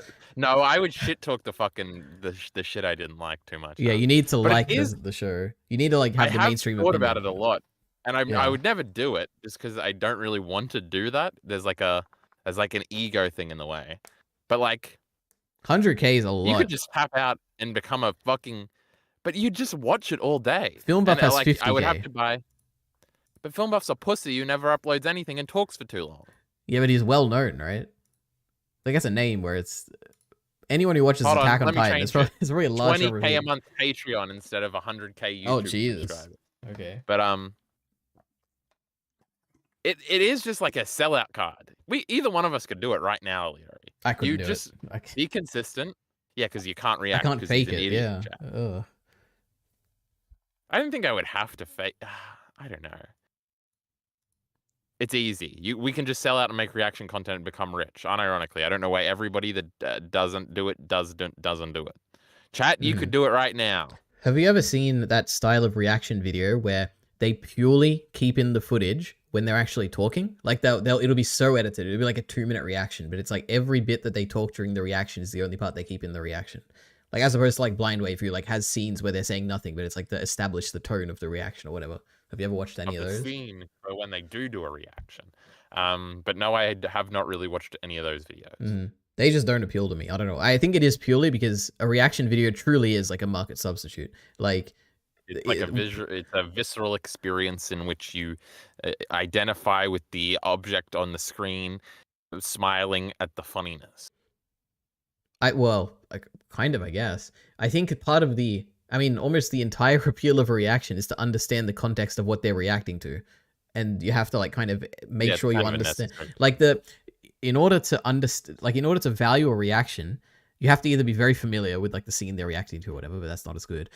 Or you have to have enough content so that the reaction itself could replace the original. Like, it's just like has all the bad, like boring stuff cut out, and it's all like the actual interesting stuff in the episode is in the reaction. Anyway. Okay. There will be 1,000 new channels watching Vinland Saga in 2 years, and I'll be there watching. That's very true. Lamau, the pretty girl, explains shit that guys have explained 1,000,000 times is always going to remain a genre. Alright. That's a bit different than what I'm thinking. Unfortunately, I'm not a girl, and even if I were, I value my personal privacy. I think I'm lost here. I don't even know what you guys are talking about at this point. Probably why they don't want to do reaction videos, or that might have been too early, or I don't know. Are they like... Okay, actually, never mind. Julio Sanchez says, Kyle, why do you have such good and accurate takes? It's amazing how you do it. Wow. I just, that's why. All right. Ciclet says, Ari, I just saw Sora. You can't support this. Why would I not support it? It's so cool. Oh my god. Wait, do you know what Sora is, Kyle? Is it the song making one? No, it's the video making one. All right. It's a direct threat to me and my livelihood. I'll take it down. Now it's personal. All right, we're going to watch a few, right? Do I have to log in? Oh, I saw the trailer thing you reacted, and then the guy said, this is a soulless piece of shit. Fuck you, AI. Oh my and you god. said... No, Lee already did the thing where he laughs to himself because he's in disbelief. It's my new favorite. So this is AI generated. The prompt is... An elephant made of leaves running in the jungle. It has no soul. Well, it has a soul. It feels like the elephant is alive, but it's made of leaves, you know? What else is there? I know, it looks pretty cool. Mm-hmm. Little elephant man. An extreme close-up shot of a woman's eye with her iris appearing as Earth. Why is she Asian? This one's pretty sick. Oh my god. Create a photorealistic animal that has never existed before, nature documentary style. Like, that's pretty. Looks That's like a pretty Furby. sick. It doesn't look God. like a. Oh, I thought it was tall, but it's just a little midget. Yep, just a little thing. That looks cool. Little sea thingy, sea mouse. Oh Jesus. That That's thing just looks terrifying. real. Oh, that's an anime. Yep. Stupid Okay, AI. why are you behind on the? What are you watching Oh, the yeah, 'cause I'm stream? still Or watching the just- stream. Oh my god. Because I can't see the chat if I got this fucking thingy up, and Oh, I yeah, don't see true. Alidari's face when he smiles after I say something. Oh my god, the black sail's Can't opening. see him reacting to me, if you will. This Oh my is god, this ship. prompt: a photorealistic close-up video of two pirate ships battling each other as they sail inside a cup of coffee. So yeah, anyway, this is the future, guys. A year from now, we're all gonna be making videos like this. It's gonna be crazy. Jesus Christ. Yep, Ciclet's afraid. That's a the- kitty. Indeed. The view count for AOT 206 reactions is crazy. Yeah, very true. I wonder if that would be what would be the most popular episode? Maybe the 3 times 7. 3 times 9, Hero? Red Wedding. No, for Attack on Oh, Titan. you're talking about Attack on Titan. Attack on Titan's lame and for losers, and it's anime. Boo. Let's see. Now, it's Oh, the obviously normies. 2 times 6, because they're all older, so they've all accumulated more All viewers. right. So we got Hero from the normies, 2.1 million. No one gives a Attack fuck on about Titan, Armin. He's a pussy. the normies, 2x6. Oh, pathetic. 640,000 views. That's it. That's because it was a re-upload. Look at Alright. the title. Oh, it is. Oh, it is. Oh, no. Insignificant. Okay, Blind Wave, Warring Attack on Titan, Warrior, 180,000. And I know what because you're they going to reacted say. 10 years after the fact. No, that's not why. It's because Eric's not there. True. Hero, 230. I think Hero is going to undoubtedly be the most popular one. However, what about not Declaration of War, but what's the one after that? I didn't Warhammer even Titan? think about Hero. I didn't even know what it was called. Attack on Titan anime sucks. Oh no, only 130,000 for Warhammer Titan. Yep, Hero is probably the most cares about viewed. Post time skip. That's when Attack on Titan fell off. I Fell care off in about it. season 2, you know. All right. I mentioned Germa because he mentioned Erika did a lot of stuff basically. True, Germa's like a pioneer. I did listen to one podcast he was on where he talked about that. Miller your the boy, Killer loves Germa. he is very funny on TikTok clips that I've seen. Saturnia says your boy Roshi is almost exactly that. It's why their video runtime is less than the episode itself. Oh, so they're like stitched together bits where they're reacting. Maybe that's why I don't like their channel. I don't think I've ever watched one of their reactions. Do you actually have no ethical qualms over AI? Of course I do, but not in this case. What are your ethical qualms with AI, Ciclet? Like, what's your issue with it? Because I'm sure Ciclet's thought it through more than Miller, who always is my antagonist here, who keeps saying that AI is going to destroy the world because it's evil or whatever. I don't know. But also, that's a straw man. I'm sure Miller doesn't actually believe that. I don't care. Straw man. Remember when you straw man me in that damn Shoku Tensei discussion? I couldn't believe it. Oh my god. Everything I said was true and accurate. I don't care if the AI has a soul or not. I'm sure as hell going to use it to make a video that outcompetes Kyle's. Mwahaha, true. That's so not very will I. funny. I don't appreciate that. Adapt or die. Darwin in action. True. B. Abby says sup. And then Ciclet says, what are your issues? Oh, he's turning it on me because he doesn't have any issues. Oh my god. Yes, he's hiding. He's running away. He's just asking questions here. Yep. Well, I can just go to my go-to issue with AI, which is the issue of identity. All right. If people can make videos with your identity and people don't know when they see a piece of content, if it's actually you saying it or if it's like someone else saying it, then I think that's an issue because you should be able to control your identity. It is, which is why I think that there is an issue with modern AI stuff, because if you specify a particular artist style and you don't mention that it's like not their like actual work, then I think that is absolutely an issue. I don't think that's an issue in the training. I think that's a use in the actual. I think that's an issue in the use of the AI by the people. I don't think the people training the AI are the problem there. I think it's the people using the AI to generate that stuff. Anyway. I'm here. Debunk. Go ahead. No, you go ahead, loser. I'm just reading some stuff here. Uh-huh. Debunk all the bad things people say about it. I try. All right. Definition of bussy behavior, Lamau. Damn. Pussy, you idiot. Oh, bussy. Yeah, true. Unironically, I'm just asking questions. True. No balls lacking, lol. Look at this. Ciclet's got an enemy in the channel. What about There you go. jobs? Are we digital signatures? Get better at using AI. Don't get replaced. Become part of the quality control. Wait, where are you reading that? Who probably knows the chat? Wait, what? Wait a minute. I don't see that anywhere. Which Oh, it just one? popped up. Okay, wait a minute. Top chat, loser. No, I'm in live chat. New chat on. Oh, I'm in top chat. Oh no, that's a concerning thing. I wonder why that happens. Which one didn't you hear? The one you were just reading. Well, the get better at using AI. Get better at using AI. Don't get replaced. Become part of quality control by Saturnius between Ebby and Ciclet. I'm asking the person who. This is why you were skipping my messages. Yeah, probably. Yeah. Oh my god. I'm asking a person who probably knows more than me. Frowny face. The solution. Did you react to Deadpool trailer yet? He did, Ebby. In Yeah, I a did, previous stream. I was in chat, swinging out. I don't know if I gave much of a reaction, but yeah, I did watch it. Generally, it looks pretty silly. exciting, but yeah. Ari's chat is unironically slower than just pulling up a new tab and seeing the chat. Lol. How are How are you getting this chat, Ari? Probably through OBS. No, it's not OBS. It's in the actual YouTube, like by a lot of people writing jobs. Okay, wait a minute. Oh yeah, YouTube. Yeah, it's in the YouTube thing. What did you say? AI won't need to be used by a lot of people, right, in jobs? AI won't need to be used by a lot of people, right, in jobs? Who cares? Let's start ignoring chat again. No, I like AI talk, so we're talking about it. It depends on the time scale, Ciclet. In the short term, a lot of people are going to leverage AI by using it. In the very long term, AI will probably just replace them and they're not going to be needed in the loop anymore. All right. Read a book called Bullshit Jobs. I don't read books, so I'm not going to read it. True. Now, Leader, weren't we getting back to something after we read chat?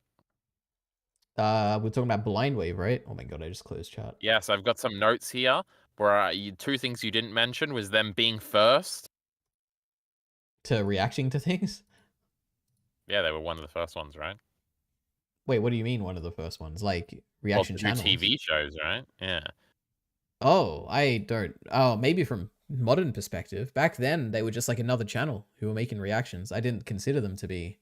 I feel like reactions weren't even a thing. Like there was Blind. There was Game of Thrones. Like every channel reacted to it. Yeah, and then there was the people at the bar. Let's find. I would watch like. Okay, wait. Temporary reaction. There were Blind Wave. There were. I don't even know. I don't remember if I was watching the normies back then, but there were the normies. There were like there were smaller channels back then. I guess maybe because they never succeeded. Blind Wave kind of felt like one of the early ones. I guess like Torchwood Boy is one of the examples. I don't know if he reacted to. That was obviously Eric. In my life. Well, that's one of the inspirations for Blind Wave because Eric would always talk about how Torchwood Boy was one of his reasons for making reactions. Does he still make stuff? Bring it up. Oh yeah, I'm watching the stream again. So like this is like I guess this is very similar to Blind Wave period, like 8 years. Yeah, July. I guess I want brand new channel. I was gonna say I feel like it's probably older than this, right? No, that's his first ever channel. And I was right. Yeah, and who was this? Seska So we got one guy. I think. How old is she? Let's see. 9 years. And this is Walking Dead 9 years ago. Who else was there? There were a bunch of ones that I don't even remember who they are. There was like one person who would like whenever he would. I think they were only Game of Thrones reactions though, so I probably wouldn't count that. How old is Film Buff actually? It wouldn't be that old. I don't think. I wouldn't be surprised though. No, 7 years. I bet 2017. That is 7 years ago. Holy fuck. 2016.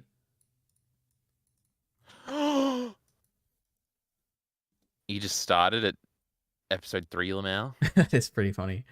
I don't know. I guess they're early, but also like, what does it mean to be early? Like, what do you mean? Well, it's sort of a legacy pick that everybody subscribed to first and then branched off into a bunch of things.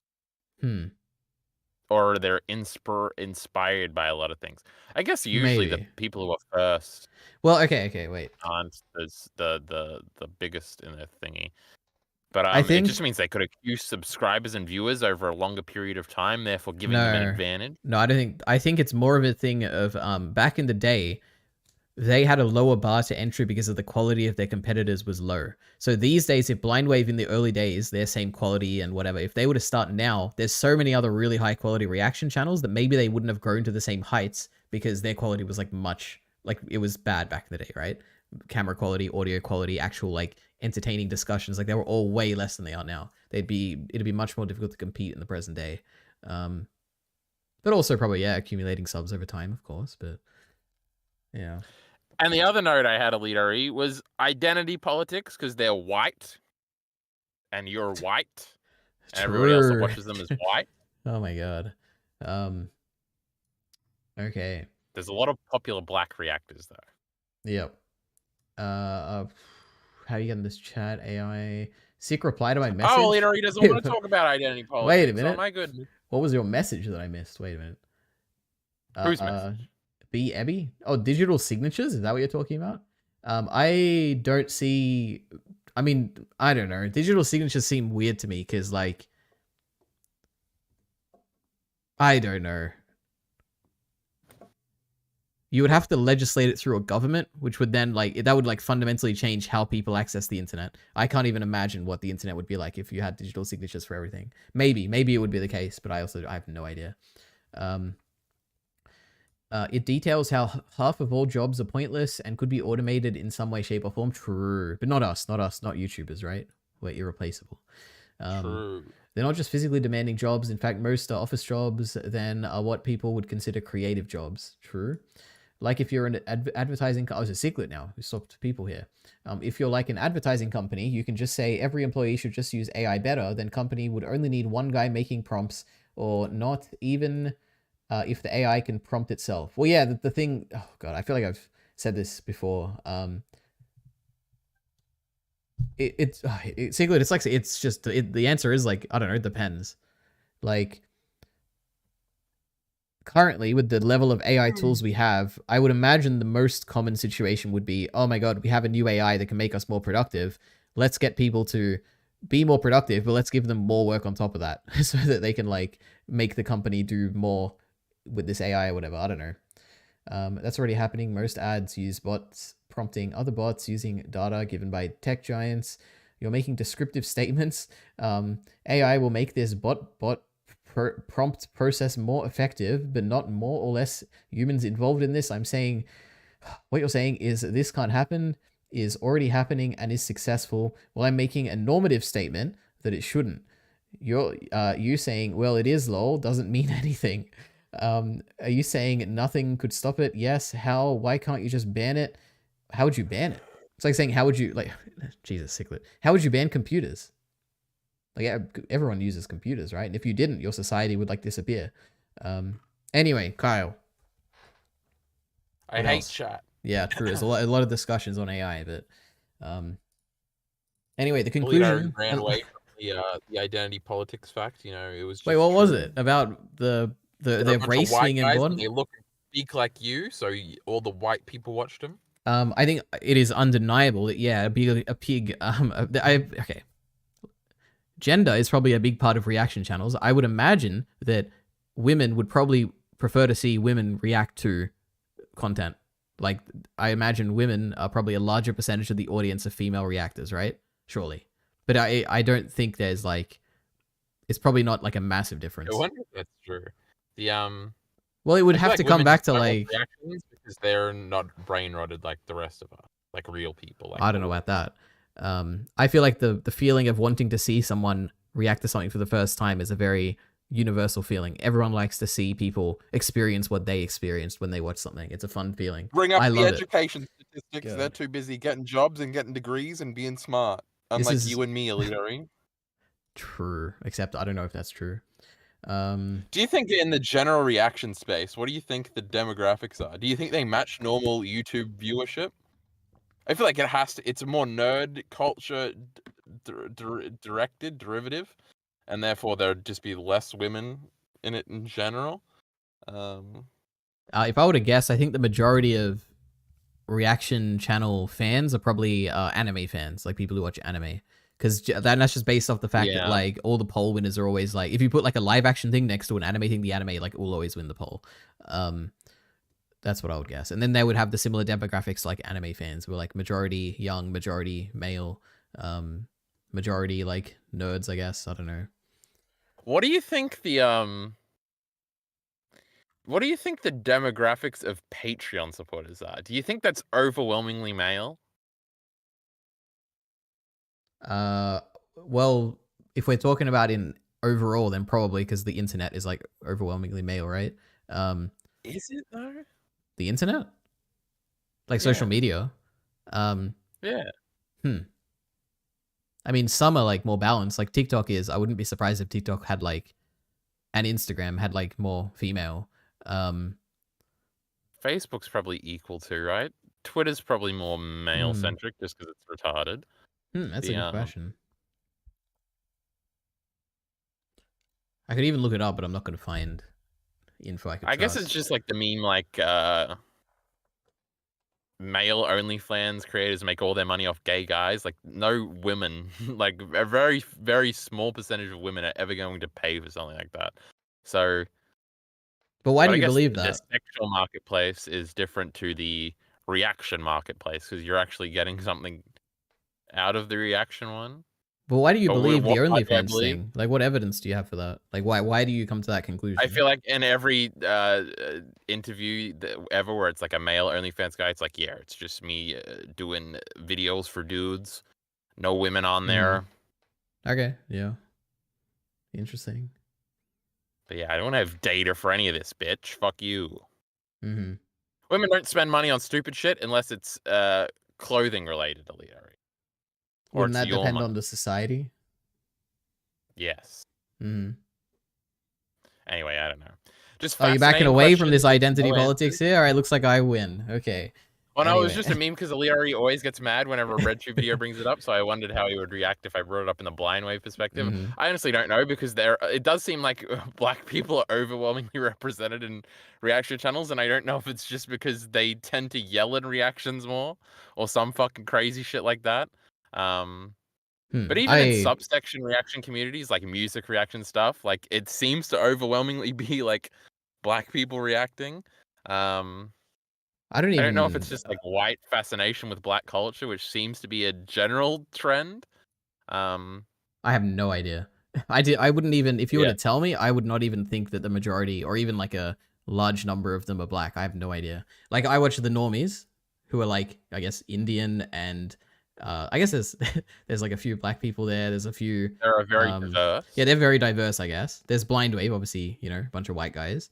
Autosave through white people. Film Buff. Heard of him in my Film Buff is life. like I guess Film Buff is like, I don't even know what he is.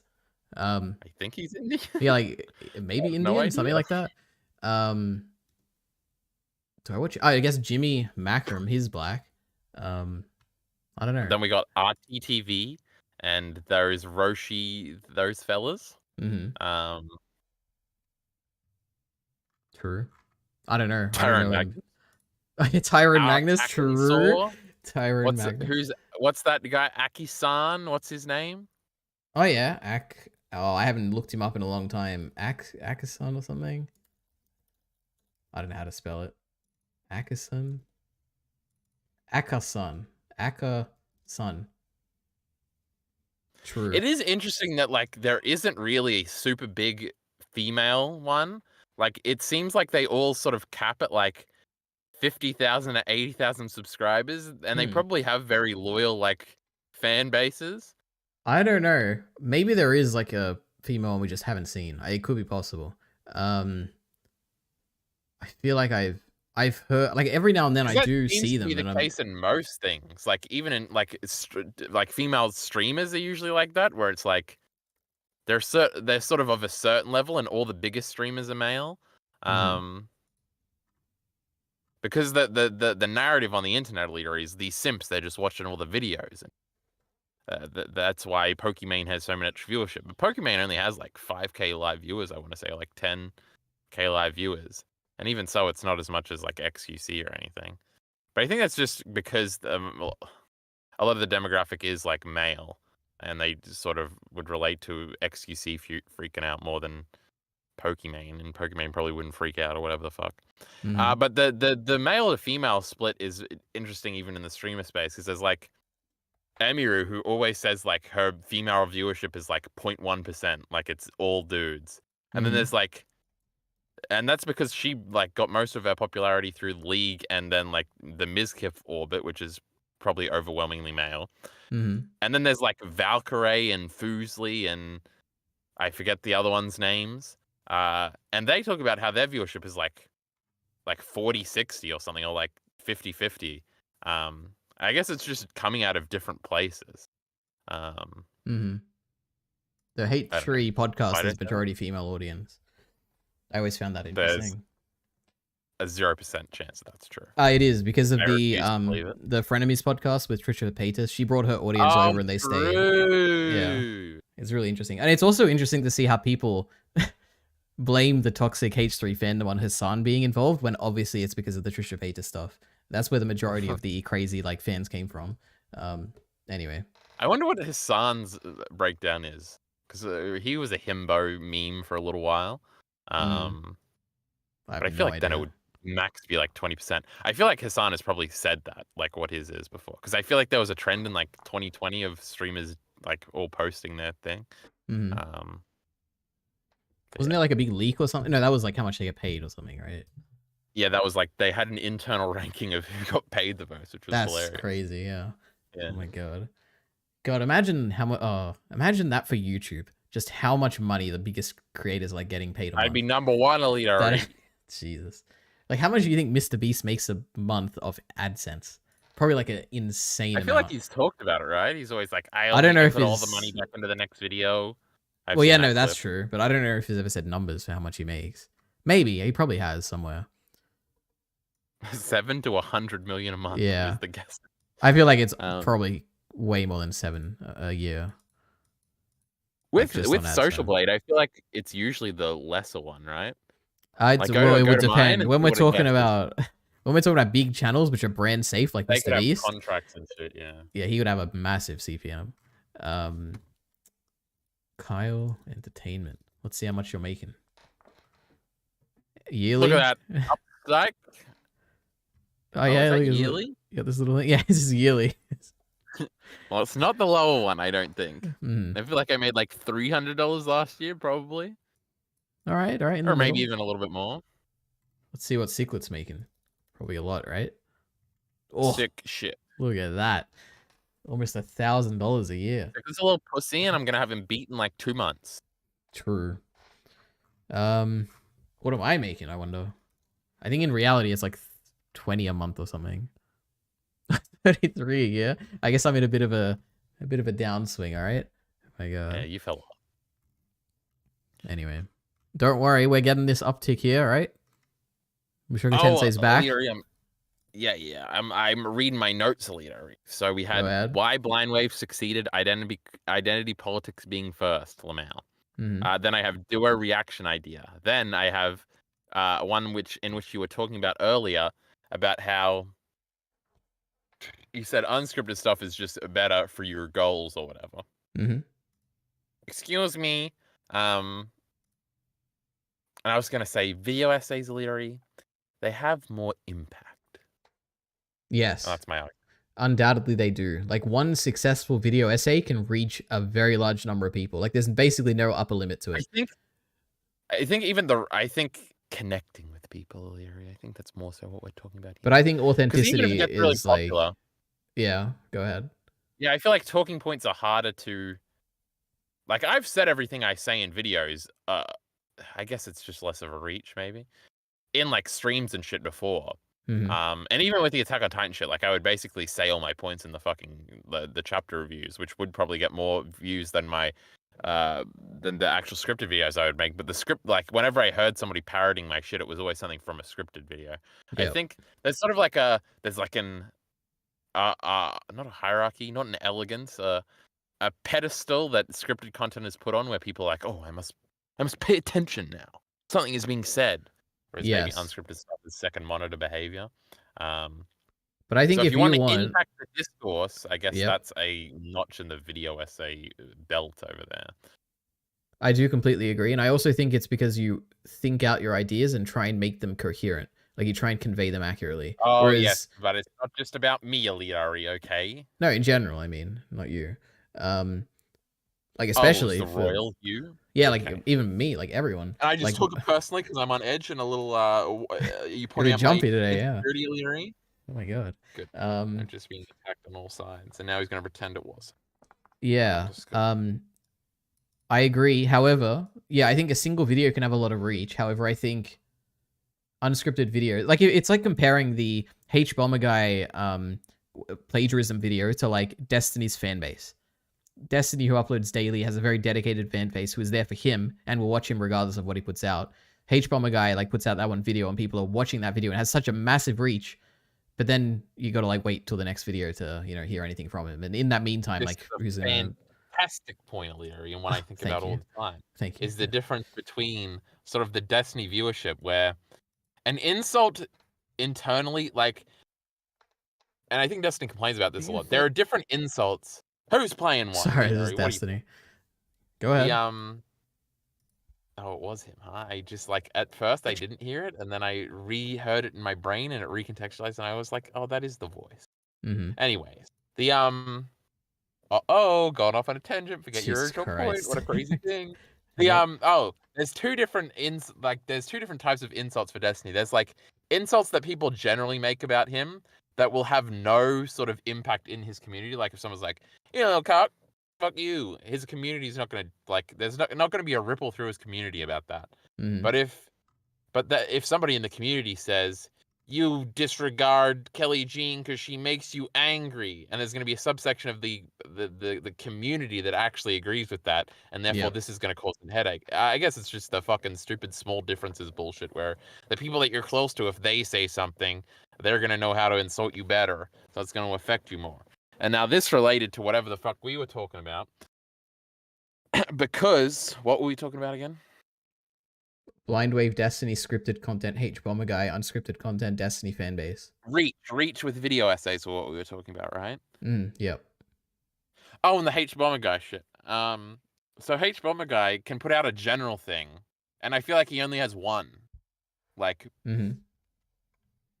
not audience, but one thing he has to deal with. He puts out the video, it goes into the ether.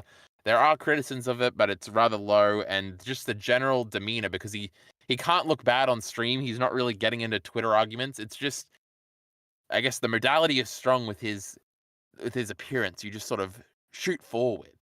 Like, it's just like he puts the video essay out. There's no like retort because everybody watches, and maybe there are smaller things that watch retorts or follow-ups or pay attention to the follow-up or whatever the fuck. But it's just sort of, it exists, and it exists in the consciousness because it was so popular.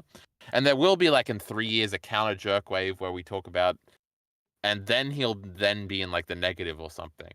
But in terms of impact in that moment, it's very strong. Whereas Yes. Destiny can put out a stream, and then maybe like, let's say one of Destiny's big debates, and then he goes and he talks on stream about it for six hours. All of his like audience that watch the streams are then caught up on like the talking points and why, and they're all sort of on the same page of like, oh yeah, Destiny won now. Whereas like the general audience hasn't seen that, they won't see that.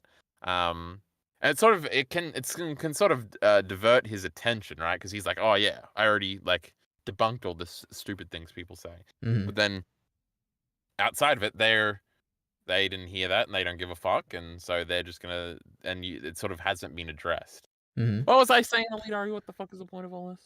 I don't know. But you're talking about in groups and out groups and how you can have like some discussion within a group and everyone can understand, but then the outside perception of that group might be way different from the people inside. I think the point was that video essays seem stronger than...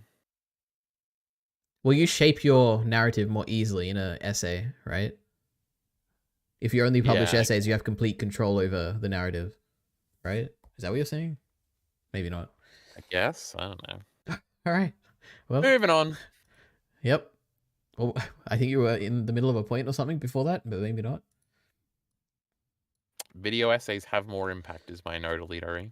Anyway, this all leads me to my conclusion. This entire rant about Blind Wave and this whole entire stream was to me to, I guess this was for me to hype myself up to say that I should probably release like daily videos on Ordinary Ari, and they should probably be short. And they should probably be me like talking about like what I said yesterday on stream. Me just talking about like episodes of an anime that I've seen that day.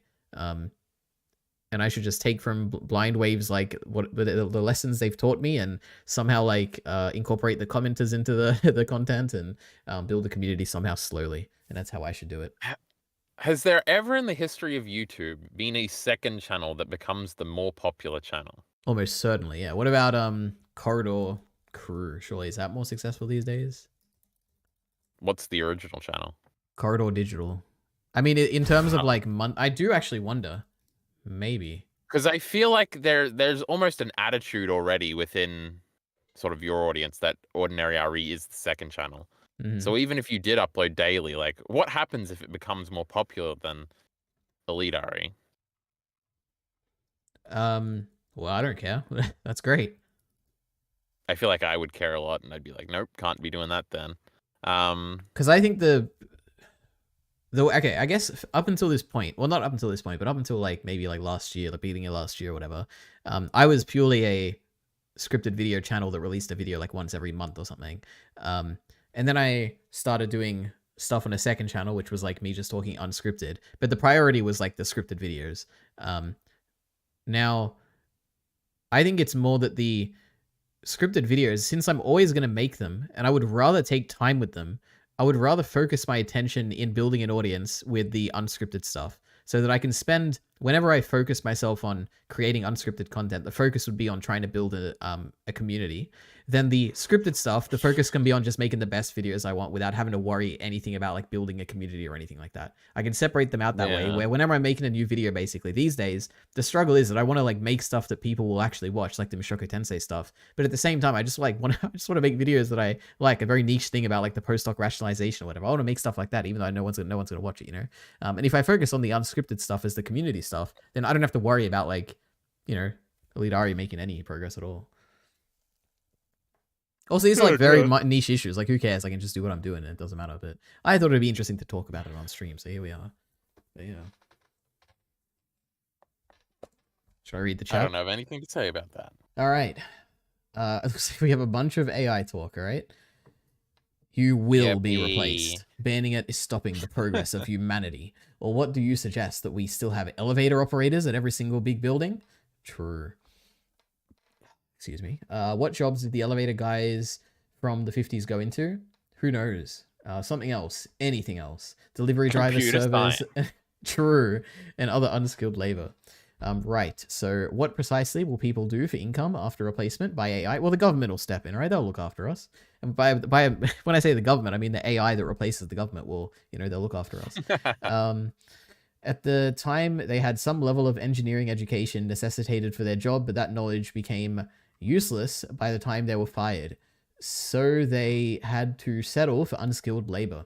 Anything that is not replaced by AI, like physical deliveries or servers or caretakers in homes, well, the argument is that in the long term, all of these will be replaced. When you can create an AI that can do what every human can do, then you have no need for the human to do that thing, because the AI can do it cheaply and better, probably higher quality. But that's like a long-term thing, and who knows if that'll ever happen. That's my argument. Anyway, back to Ciclet. I read somewhere that there aren't enough unskilled labor jobs available for the number of unemployed people there will be. Things are so productive now that humans won't be needed for anything. So Turnia says, most new jobs will need a few certifications and training, so if you're totally poor, you're fucked. Will need to go into debt, but otherwise you'll need to invest money into yourself like every other time, because AI is different, or Ciclet says, because AI is different from every previous technological revolution in that it affects so many more industries. Saturnia says, yeah, the people being replaced in tech will need to get certs. There will never be enough unskilled work for the labor being replaced by productive labor. It's more grand scale effect, sure, but not the apocalypse. Come on, just because your job is in danger doesn't mean society is going to collapse tomorrow, lol, no offense. Ciclet says, can you be more specific on the new jobs? Saturnia says, literal hordes of researchers and AI maintainers be like, okay, so that's the end of the AI stuff. There's more comments. Let me just say, I think it's very clear that if an AI can do everything that a human can do, then the AI will replace everyone's jobs. Like, I think that's obvious. I think the real question is, will AI ever get to that point? And I think no one knows. Now, if you're saying practically in the short term, will that happen? And I would probably be more on Saturnius' side, which is that in the short term, I think there will always be, not always, but there will be, just because the productivity increases due to AI, I think the companies will probably just hire, like the people won't lose their jobs as much as they will be given more stuff to do, I think, in the short term. But I do think long term it is going to replace a lot, if not all people. Anyway. Prox Orth Rex says Im Reactions has 259k subs. I think that's what I brought up, right? Iman Snow. She is I assume she's a woman. I don't see any pronouns saying she's not. Iman Snow, 226k subs. I've heard of this one. I don't know who Im is. Im Reactions. Is that like the actual channel? Im Reactions. Unless it is that channel, I don't know. Anyway. LM Reactions. That makes a lot more sense. What are the odds that there's someone called The Im? two There's Swedish girls. Yeah, this is actually what I was looking for before when I typed in Game of Thrones. I don't know if they do it, but yeah, 259k. I've seen a few of these reactions. That many. I think they did because they're famous, all right? I've seen their stuff. Oh my god, they just did episode 113 of Hunter x Hunter. Crazy. All right. Helios says, "Hey cutie." Hey Helios. Saturnia says, "All the money he makes." Oh, yeah, maybe he was talking to you. True. All the money he makes, he always puts into the next vid. Oh yeah, Mr. Beast, of course. Like, it's funny how life works. The people who don't gaff about hoarding all the money are the people who are in the position able to do that. True. Kind of. Saturnius, I don't understand what you're trying to argue. How would huge unemployment that doesn't get fixed not cause societal collapse? Ari, when you say... Oh, wait. Give me a sec. 1 second. Uh-oh, he muted. He muted chat. He's killing somebody. He's still got his headphones on though. Oh my god, now he went, I'll be back. Okay, chat. Now I'm here to answer. Alright, I'm back. Okay. What was I up to? Ari, when you say in the long term you'll be replaced, what happens then?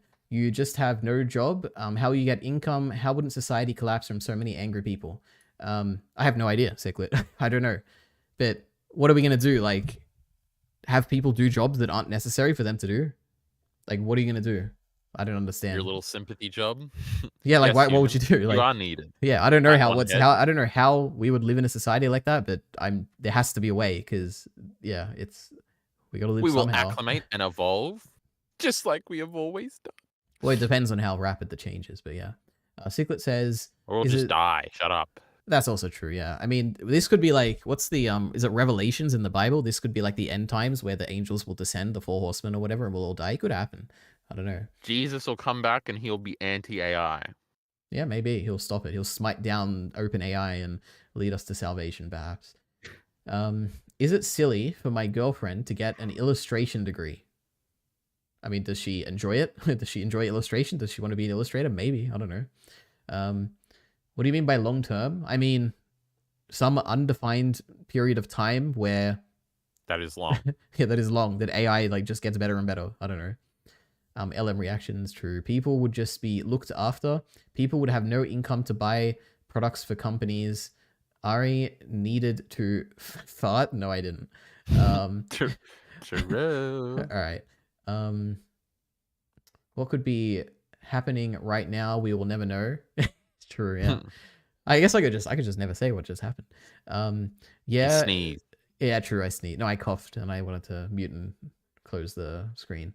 Yeah, just don't do AI. What do you mean don't do AI? Like, there is a benefit to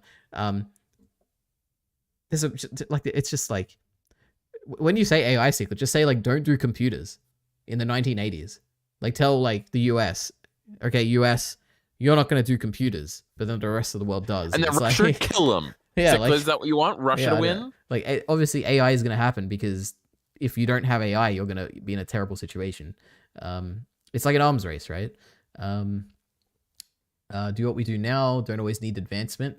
True, but you do need if you want to be defending yourself, right? Didn't this happen in Dune law? Yeah, something like that. I don't know the Dune law. And then Prox Orth Rec says the final chat here. That would be sick. Oh, My I God. hate active chat. AI, am I Hate right? Get rid of them all. No, this is great. This is what we were talking about before. A nice active community, all right? But what's wrong with computers? Who cares, Ciclet? Shut up. Yeah, come on, Ciclet, Jesus. Just go talk to Elliot, ChatGPT, all right? ChatGPT will tell you what the arguments are. Say, play devil's advocate, fight against AI, and then debate it, all right? Yes. Elliot, I've got a fourth note. Mm-hmm. But do you have other things to do on this stream? Do you have other notes besides your blind wave talk? Is that over? I don't know. Yeah, this is it for now. Yeah, nothing else. This is it. The apocalypse. Oh, I love that song. I was like, where did that come from? Why was I saying those words, Leary? But we love Imagine Dragons here. They made a League of Legends song. True. What was your answer, Leary? You got nothing else? I got nothing else. Anything else? Nothing else. I've got my fourth dot point here, Leary. You're gonna be excited for this. Can you guess what it is? Is it related to the blind wave talk? No, it was previous to that. Leary, right now, me and you are going to ground out a moral position. Are you excited? I don't know if that's gonna happen, but yeah, go ahead. Yeah. So, Leary, let's start with the basic here. Mm-hmm. Why is killing people unprovoked bad? Jesus Christ. Because I don't want to be killed. Leary, I have my... Kill yourself, Leary. Okay. Go ahead. I was going to say, I have my destiny answer right here. It's because living in a society where anybody could easily kill anybody at any time would result in things not happening that you like. Mm-hmm. Sure. Oh my god, Alita, he's going to cheat and write it down when I'm just going to remember it all off the dome like I'm known to do. Mm-hmm.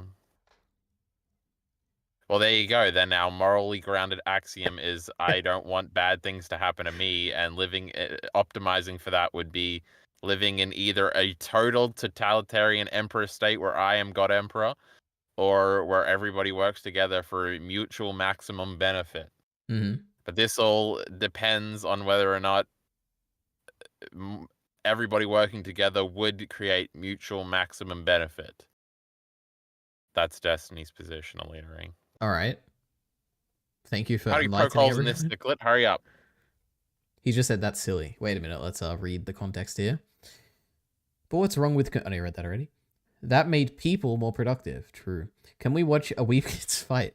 No, we're doing busy, important things right now, Ciclet, all right? Shut up, Ciclet, you little bitch. You wanted this. The real answer is people wouldn't like you. And then in response to you, Kyle, Ciclet said, that's silly. You could kill someone and not get killed. Oh no, and that's in response to me. Oh my god. Well, I guess this would be law related, right? We're trying to make rules here. Yeah, like in a society, I wouldn't want people to kill. Like killing bad, we make the rule, the moral rule that killing is bad because I don't want to be killed. I don't want that to be a thing that is encouraged in the society that I live in. Unjustifiable killing is bad. If Aliari's trying to kill me, I'm going to kill this motherfucker. Sure, yeah. And don't tell anyone. So no culture of killing babies is promoted. And don't tell anyone.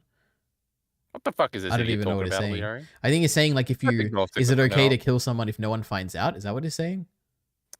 Now that is a fascinating moral question, Alita, about trees and forests. I don't know about that. I think it's pretty clear. So Alita, let's re-examine our position here. We've got killing is bad because we don't want to be killed. Why else could killing be bad? Because it viscerally makes you feel not good because you have this feeling that killing is bad. But what if somebody's a little bit of a psycho and they don't have that feeling? Are they allowed to kill? So that doesn't seem to hold up very well. Then we've got Ciclet, that people wouldn't like you, which I guess is not a benefit to you. So it's that's kind of just inbuilt into our position. So Ciclet's just stupid. True. Yes.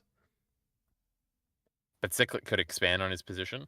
Now, Alita, believe it or not, ethics and philosophy is very big and like lots of people talk about it. So we got to be like, it's got to be more complicated somehow.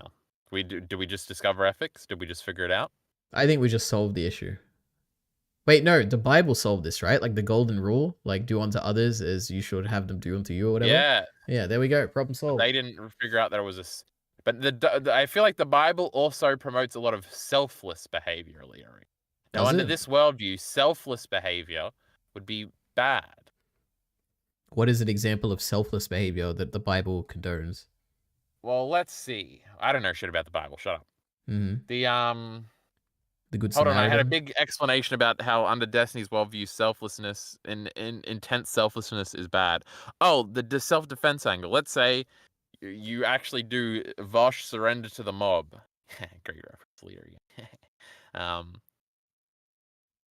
Because technically, in some people's worldview, like that's the right thing to do. Like it's literally the Lamau anti-rumbling talking point of 60,000 people should die so 6 million people can thrive. This little utilitarian thingy, I think, Alira. You know, I'm just so smart. I just know all the words. You know, no biggie. Mm-hmm. So why is that bad? Why is this sort of utilitarian shit bad? If it creates the most amount of happiness for the most amount of people, I guess from our talking point scenario, we would just say, well, if we all work together, we could create even more happiness points. But what if working together is impossible due to circumstances like an Attack on Titan, Leary, where we're just very mad at each other? Well, how would you quantify happiness? Like, what if people disagree on what makes them happy? This is true. What is the Destiny talking point around this? True. I think he usually just says people generally agree on what makes them happy. Well, then can't we just But that generally can't agree be on true. morals?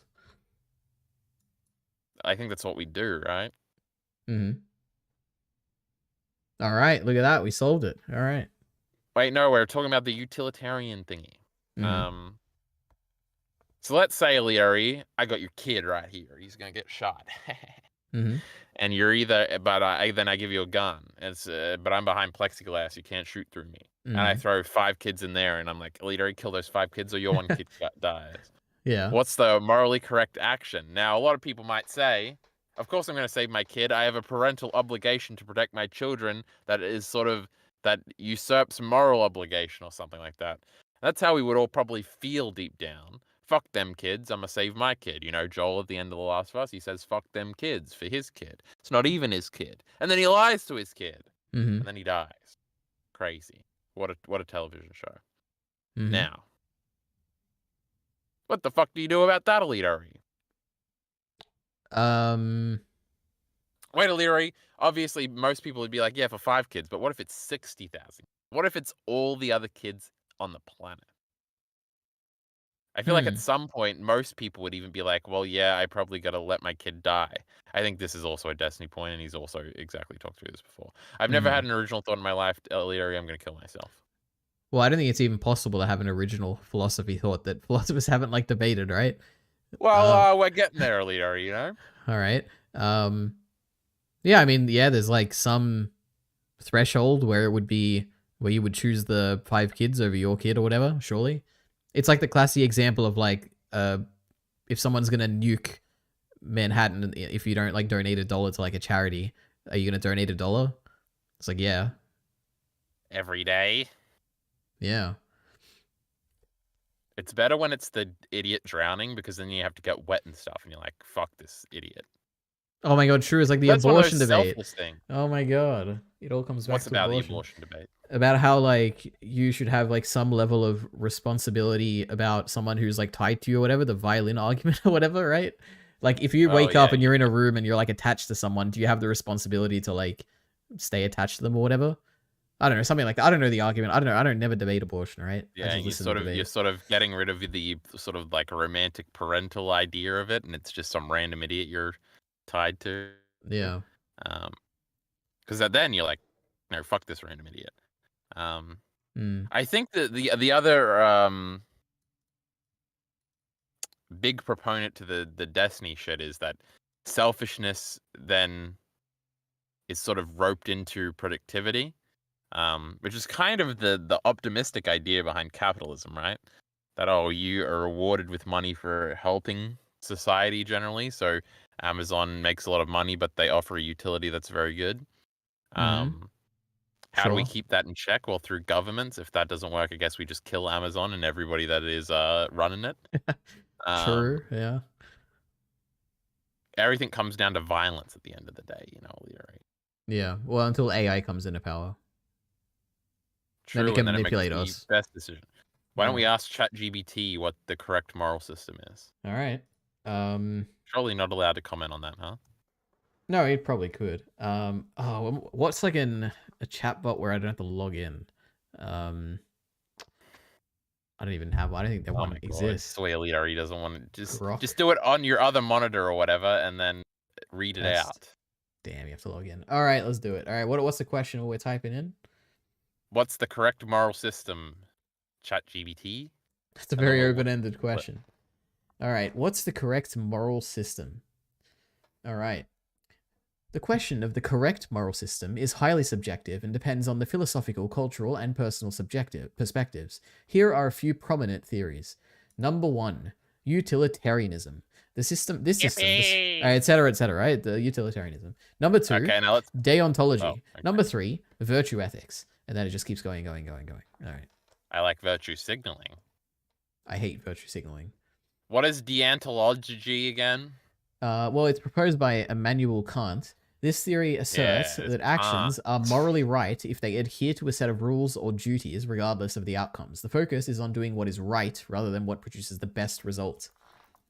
So he's a duty bound, just Mhm. like to your kid, right? So you're killing all them other kids to Right. save your kid because that's your duty. Well, I guess if we agree that that's your duty. Mhm. What if your Alright. kid's like 23 and it's a bunch of 6-year-old kids? I feel like society would look at that differently because they'd be like, it's just some 23-year-old. I don't give Yeah. a fuck. Or if your kid is 99. True. Hmm. That is interesting. It's sort of moral questions about that. Like, do you save the 6-month-old baby or the 99-year-old who might only live another day? Hmm. All right. We solved But it. anyway, let's get the answers from Ciclet. Go ahead, Alitori. Okay. That's silly. You could kill someone and not get killed, and don't tell anyone, so no culture of killing babies is promoted. Unalive a baby. I wouldn't want to be another person's murderer because I develop my self-identity based on other people's perception of me. That's interesting. And they wouldn't like that. So there's the social... Just burp, sorry. There's the social acceptability aspect, but then also I'm empathetic and empathizing with others. But then again, also, I'm empathetic, and empathizing with others is an extension of myself. You want to be part of a social in-group, so you adopt those values to feel a sense of belonging. Then What does that have to do with what's right? Prox Auth Rex says that's basically the plot of Torchwood Season 3, Lamau, giving away kids to save the planet. That is true, Kyle. There is the plot of, I guess, spoilers everyone for Torchwood Season 3, but the plot is that basically this alien civilization comes down, not civilization, it's like an alien that comes down and requests from the government that you have to give us, what, like 10 children or something so that we can use them as drugs, basically. Like they'll feed off them for the rest of eternity and they'll suffer and suffer for all time. Otherwise, we're going to like kill the planet or like kill all the people or whatever. And like, what do you do in that situation? That's like the plot of Season 3. It's a really good story. It's like 6 episodes, like a miniseries. They probably fight and win.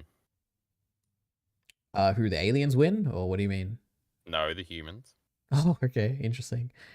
Secret says, if you enjoyed it, ChatGPT is bad for these conversations. I don't think it is. I think if you want to understand some new subject matter that you're not interested, that you don't know much about, then ChatGPT is a very good starting place. Yeah, then build from there. Don't just rely on it, though. They come back and ask for like 10% of all children or something. Oh, yeah, they do. That's right. I forgot about that. So it escalates, and then they decide to fight back, I see. Yeah, well, no, but yeah. I actually forgot about that. Anyway.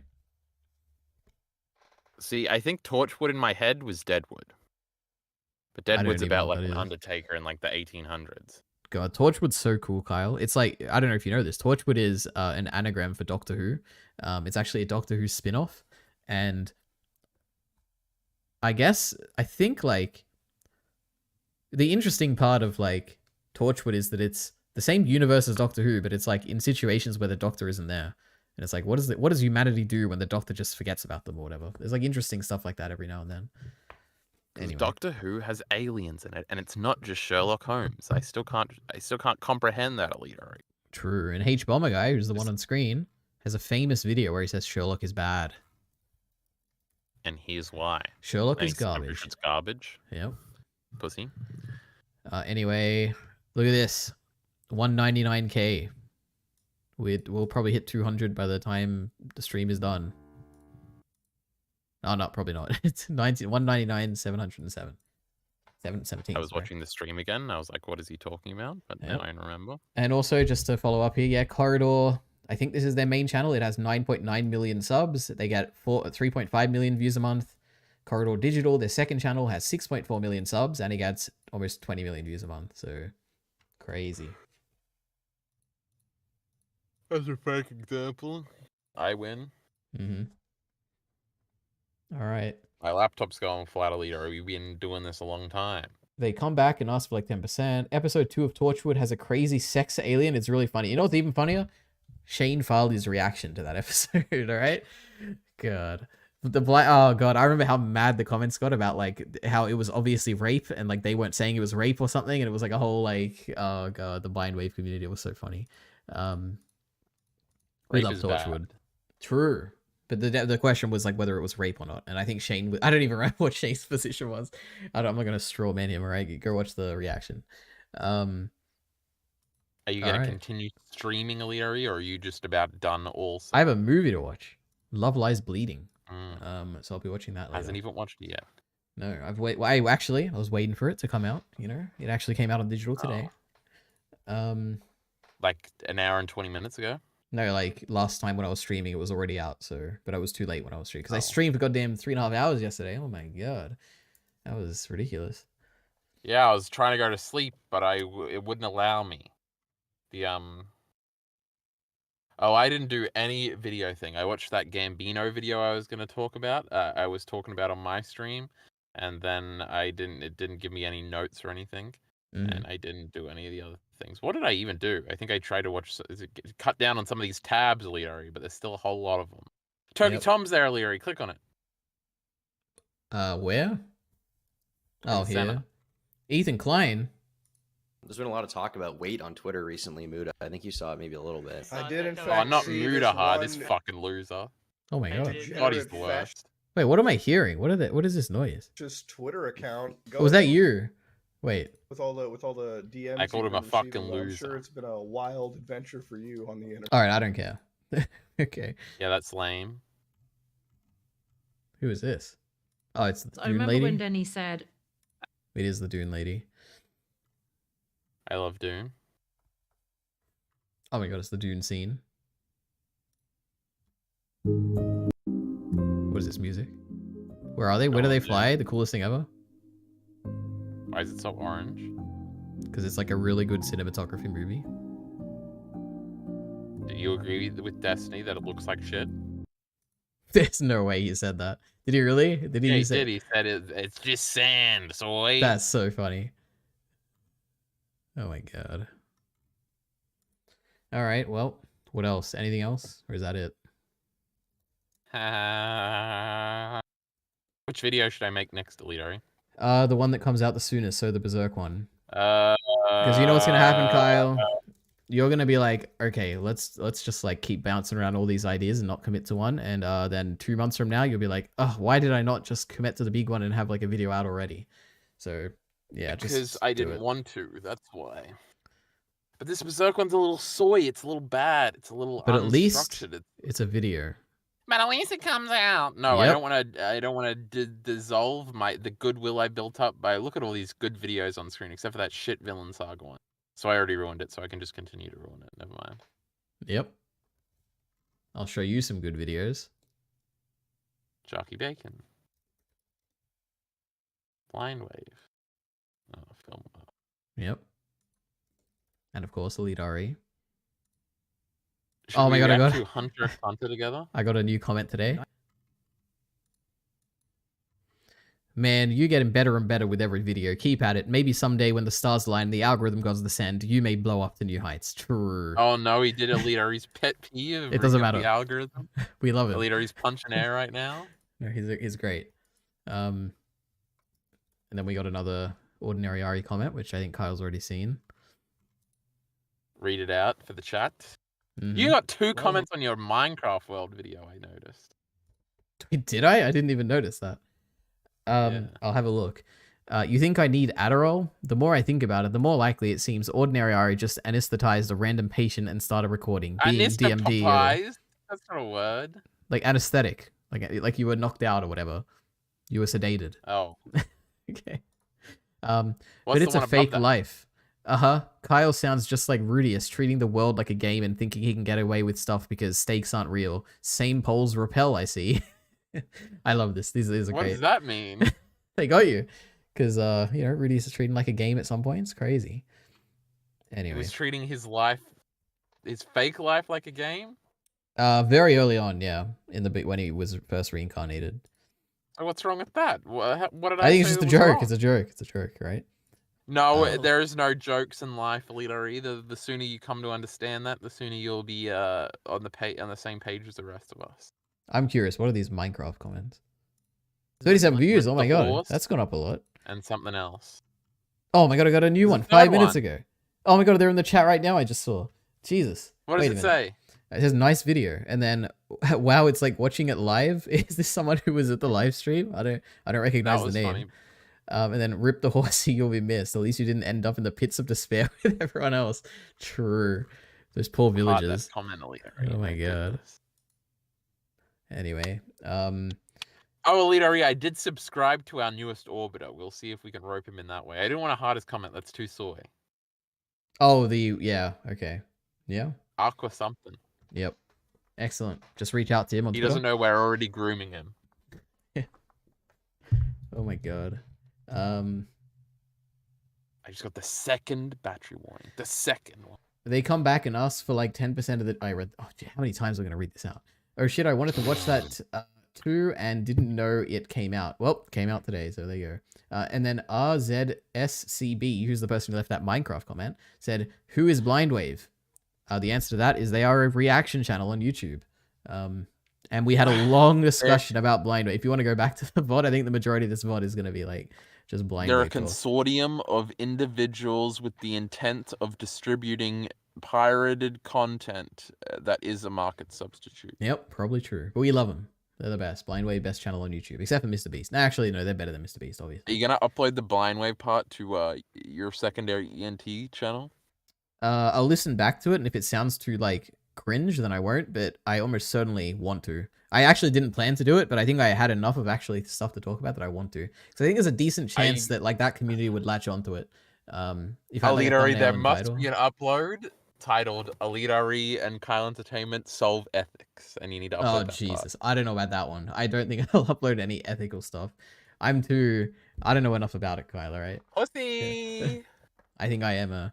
But think about how funny of a title that would be, and you should Photoshop us onto the faces of the the one image of the three little white kids surrounding The the Ymir panel when thingy. they're eating Ymir. No, you idiot. Episode 2. When it's oh like- my god, I'm reading the same thing a million times. Alita already knows that he's doing a meme. No, I don't know what you're talking about. There's like 3 little kids or something. What'd you say? Yeah, and they're surrounding the table, and they've all got their hands on it, like they're ready to discuss something. Oh yeah, And the people yeah, always- yeah, yeah, the yeah. YouTubers or whatever. Yeah. I know what you mean. That's us. And Bin Bin Ciclet. Lay says Put hi. Ciclet Welcome. in the thumbnail. True, I could. That'd get clicks. Hey, no wonder I could have an AI voice of Ciclet that reads out his messages, and it's like he's just there with us. That would be great. Oh my god. Hey, no wonder You've why. never even uploaded a fucking unscripted AI thing, huh? I think the comments could be fun. I've done a scripted one, but yeah, not an unscripted Huh? one. Well, it's not really. It's the trailer for this thing. This is AI. But that's not going to get I people won't to stop the argue that rumbling. AI is immoral. True. Well, I don't want to do anything immoral. Oh my god. I love immorality. Hey, no wonder why flattening the Mesa biome took you so long. You need a beacon, man. You won't regret it. I know. All right, I'll get that. I have to beat the Wither first. God. All right, Alita, I have to leave. Good idea. Anything else? Dum, dum, Mm-hmm. dum. Yep. Get out of here. You even have the sound effect playing? Are they even going to hear it when I... Yeah, they'll hear it. Dum? Did you guys hear that? That was Kyle Entertainment leaving. That was him leaving the stream, and that was me ending the stream. Okay. Oh my god, it's that character who has the pose with her armpit up, and everyone loves it on Twitter, including me, of course. I guess that's it. Oh my god, are we on 200k yet? We're so close. How about the Norn video? How's that going? 156. The question is, will this get to 200k by the time the season is over, or will no one care about it and it'll stay at 160k? I guess we'll see.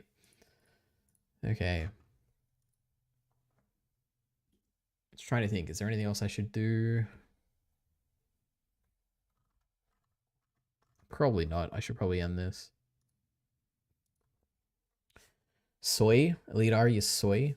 Isn't soy like a derogatory term? Shouldn't you not use that, Kyle? I can't believe Kyle Entertainment just used that word. Someone clip it and ship it and put it on Twitter and get him cancelled, alright? What is this? A love letter? Jason, my love burns with the wrath of 10,000 suns. A raging fire that cremates your enemies and fears leaving only silence our love. Even when the embers of life fade, my love for you remains. You are the Princess Leia to my Han Solo. Yuck, I know. Loktar Ogar, for the Horde. Aurora. Addressed to the Earth Kingdom? What is a Fire Nation citizen doing sending a love letter to an Earth national? Guards? Wow. I wish I could get one of those with Azula reading something out for me. Oh my god. I'd put it at the beginning of every video I upload, just like film up with that one clip of Joffrey saying something. Anyway. Alright. That's it. See you. Wait, no. Thanks, as always. And see you when I see you.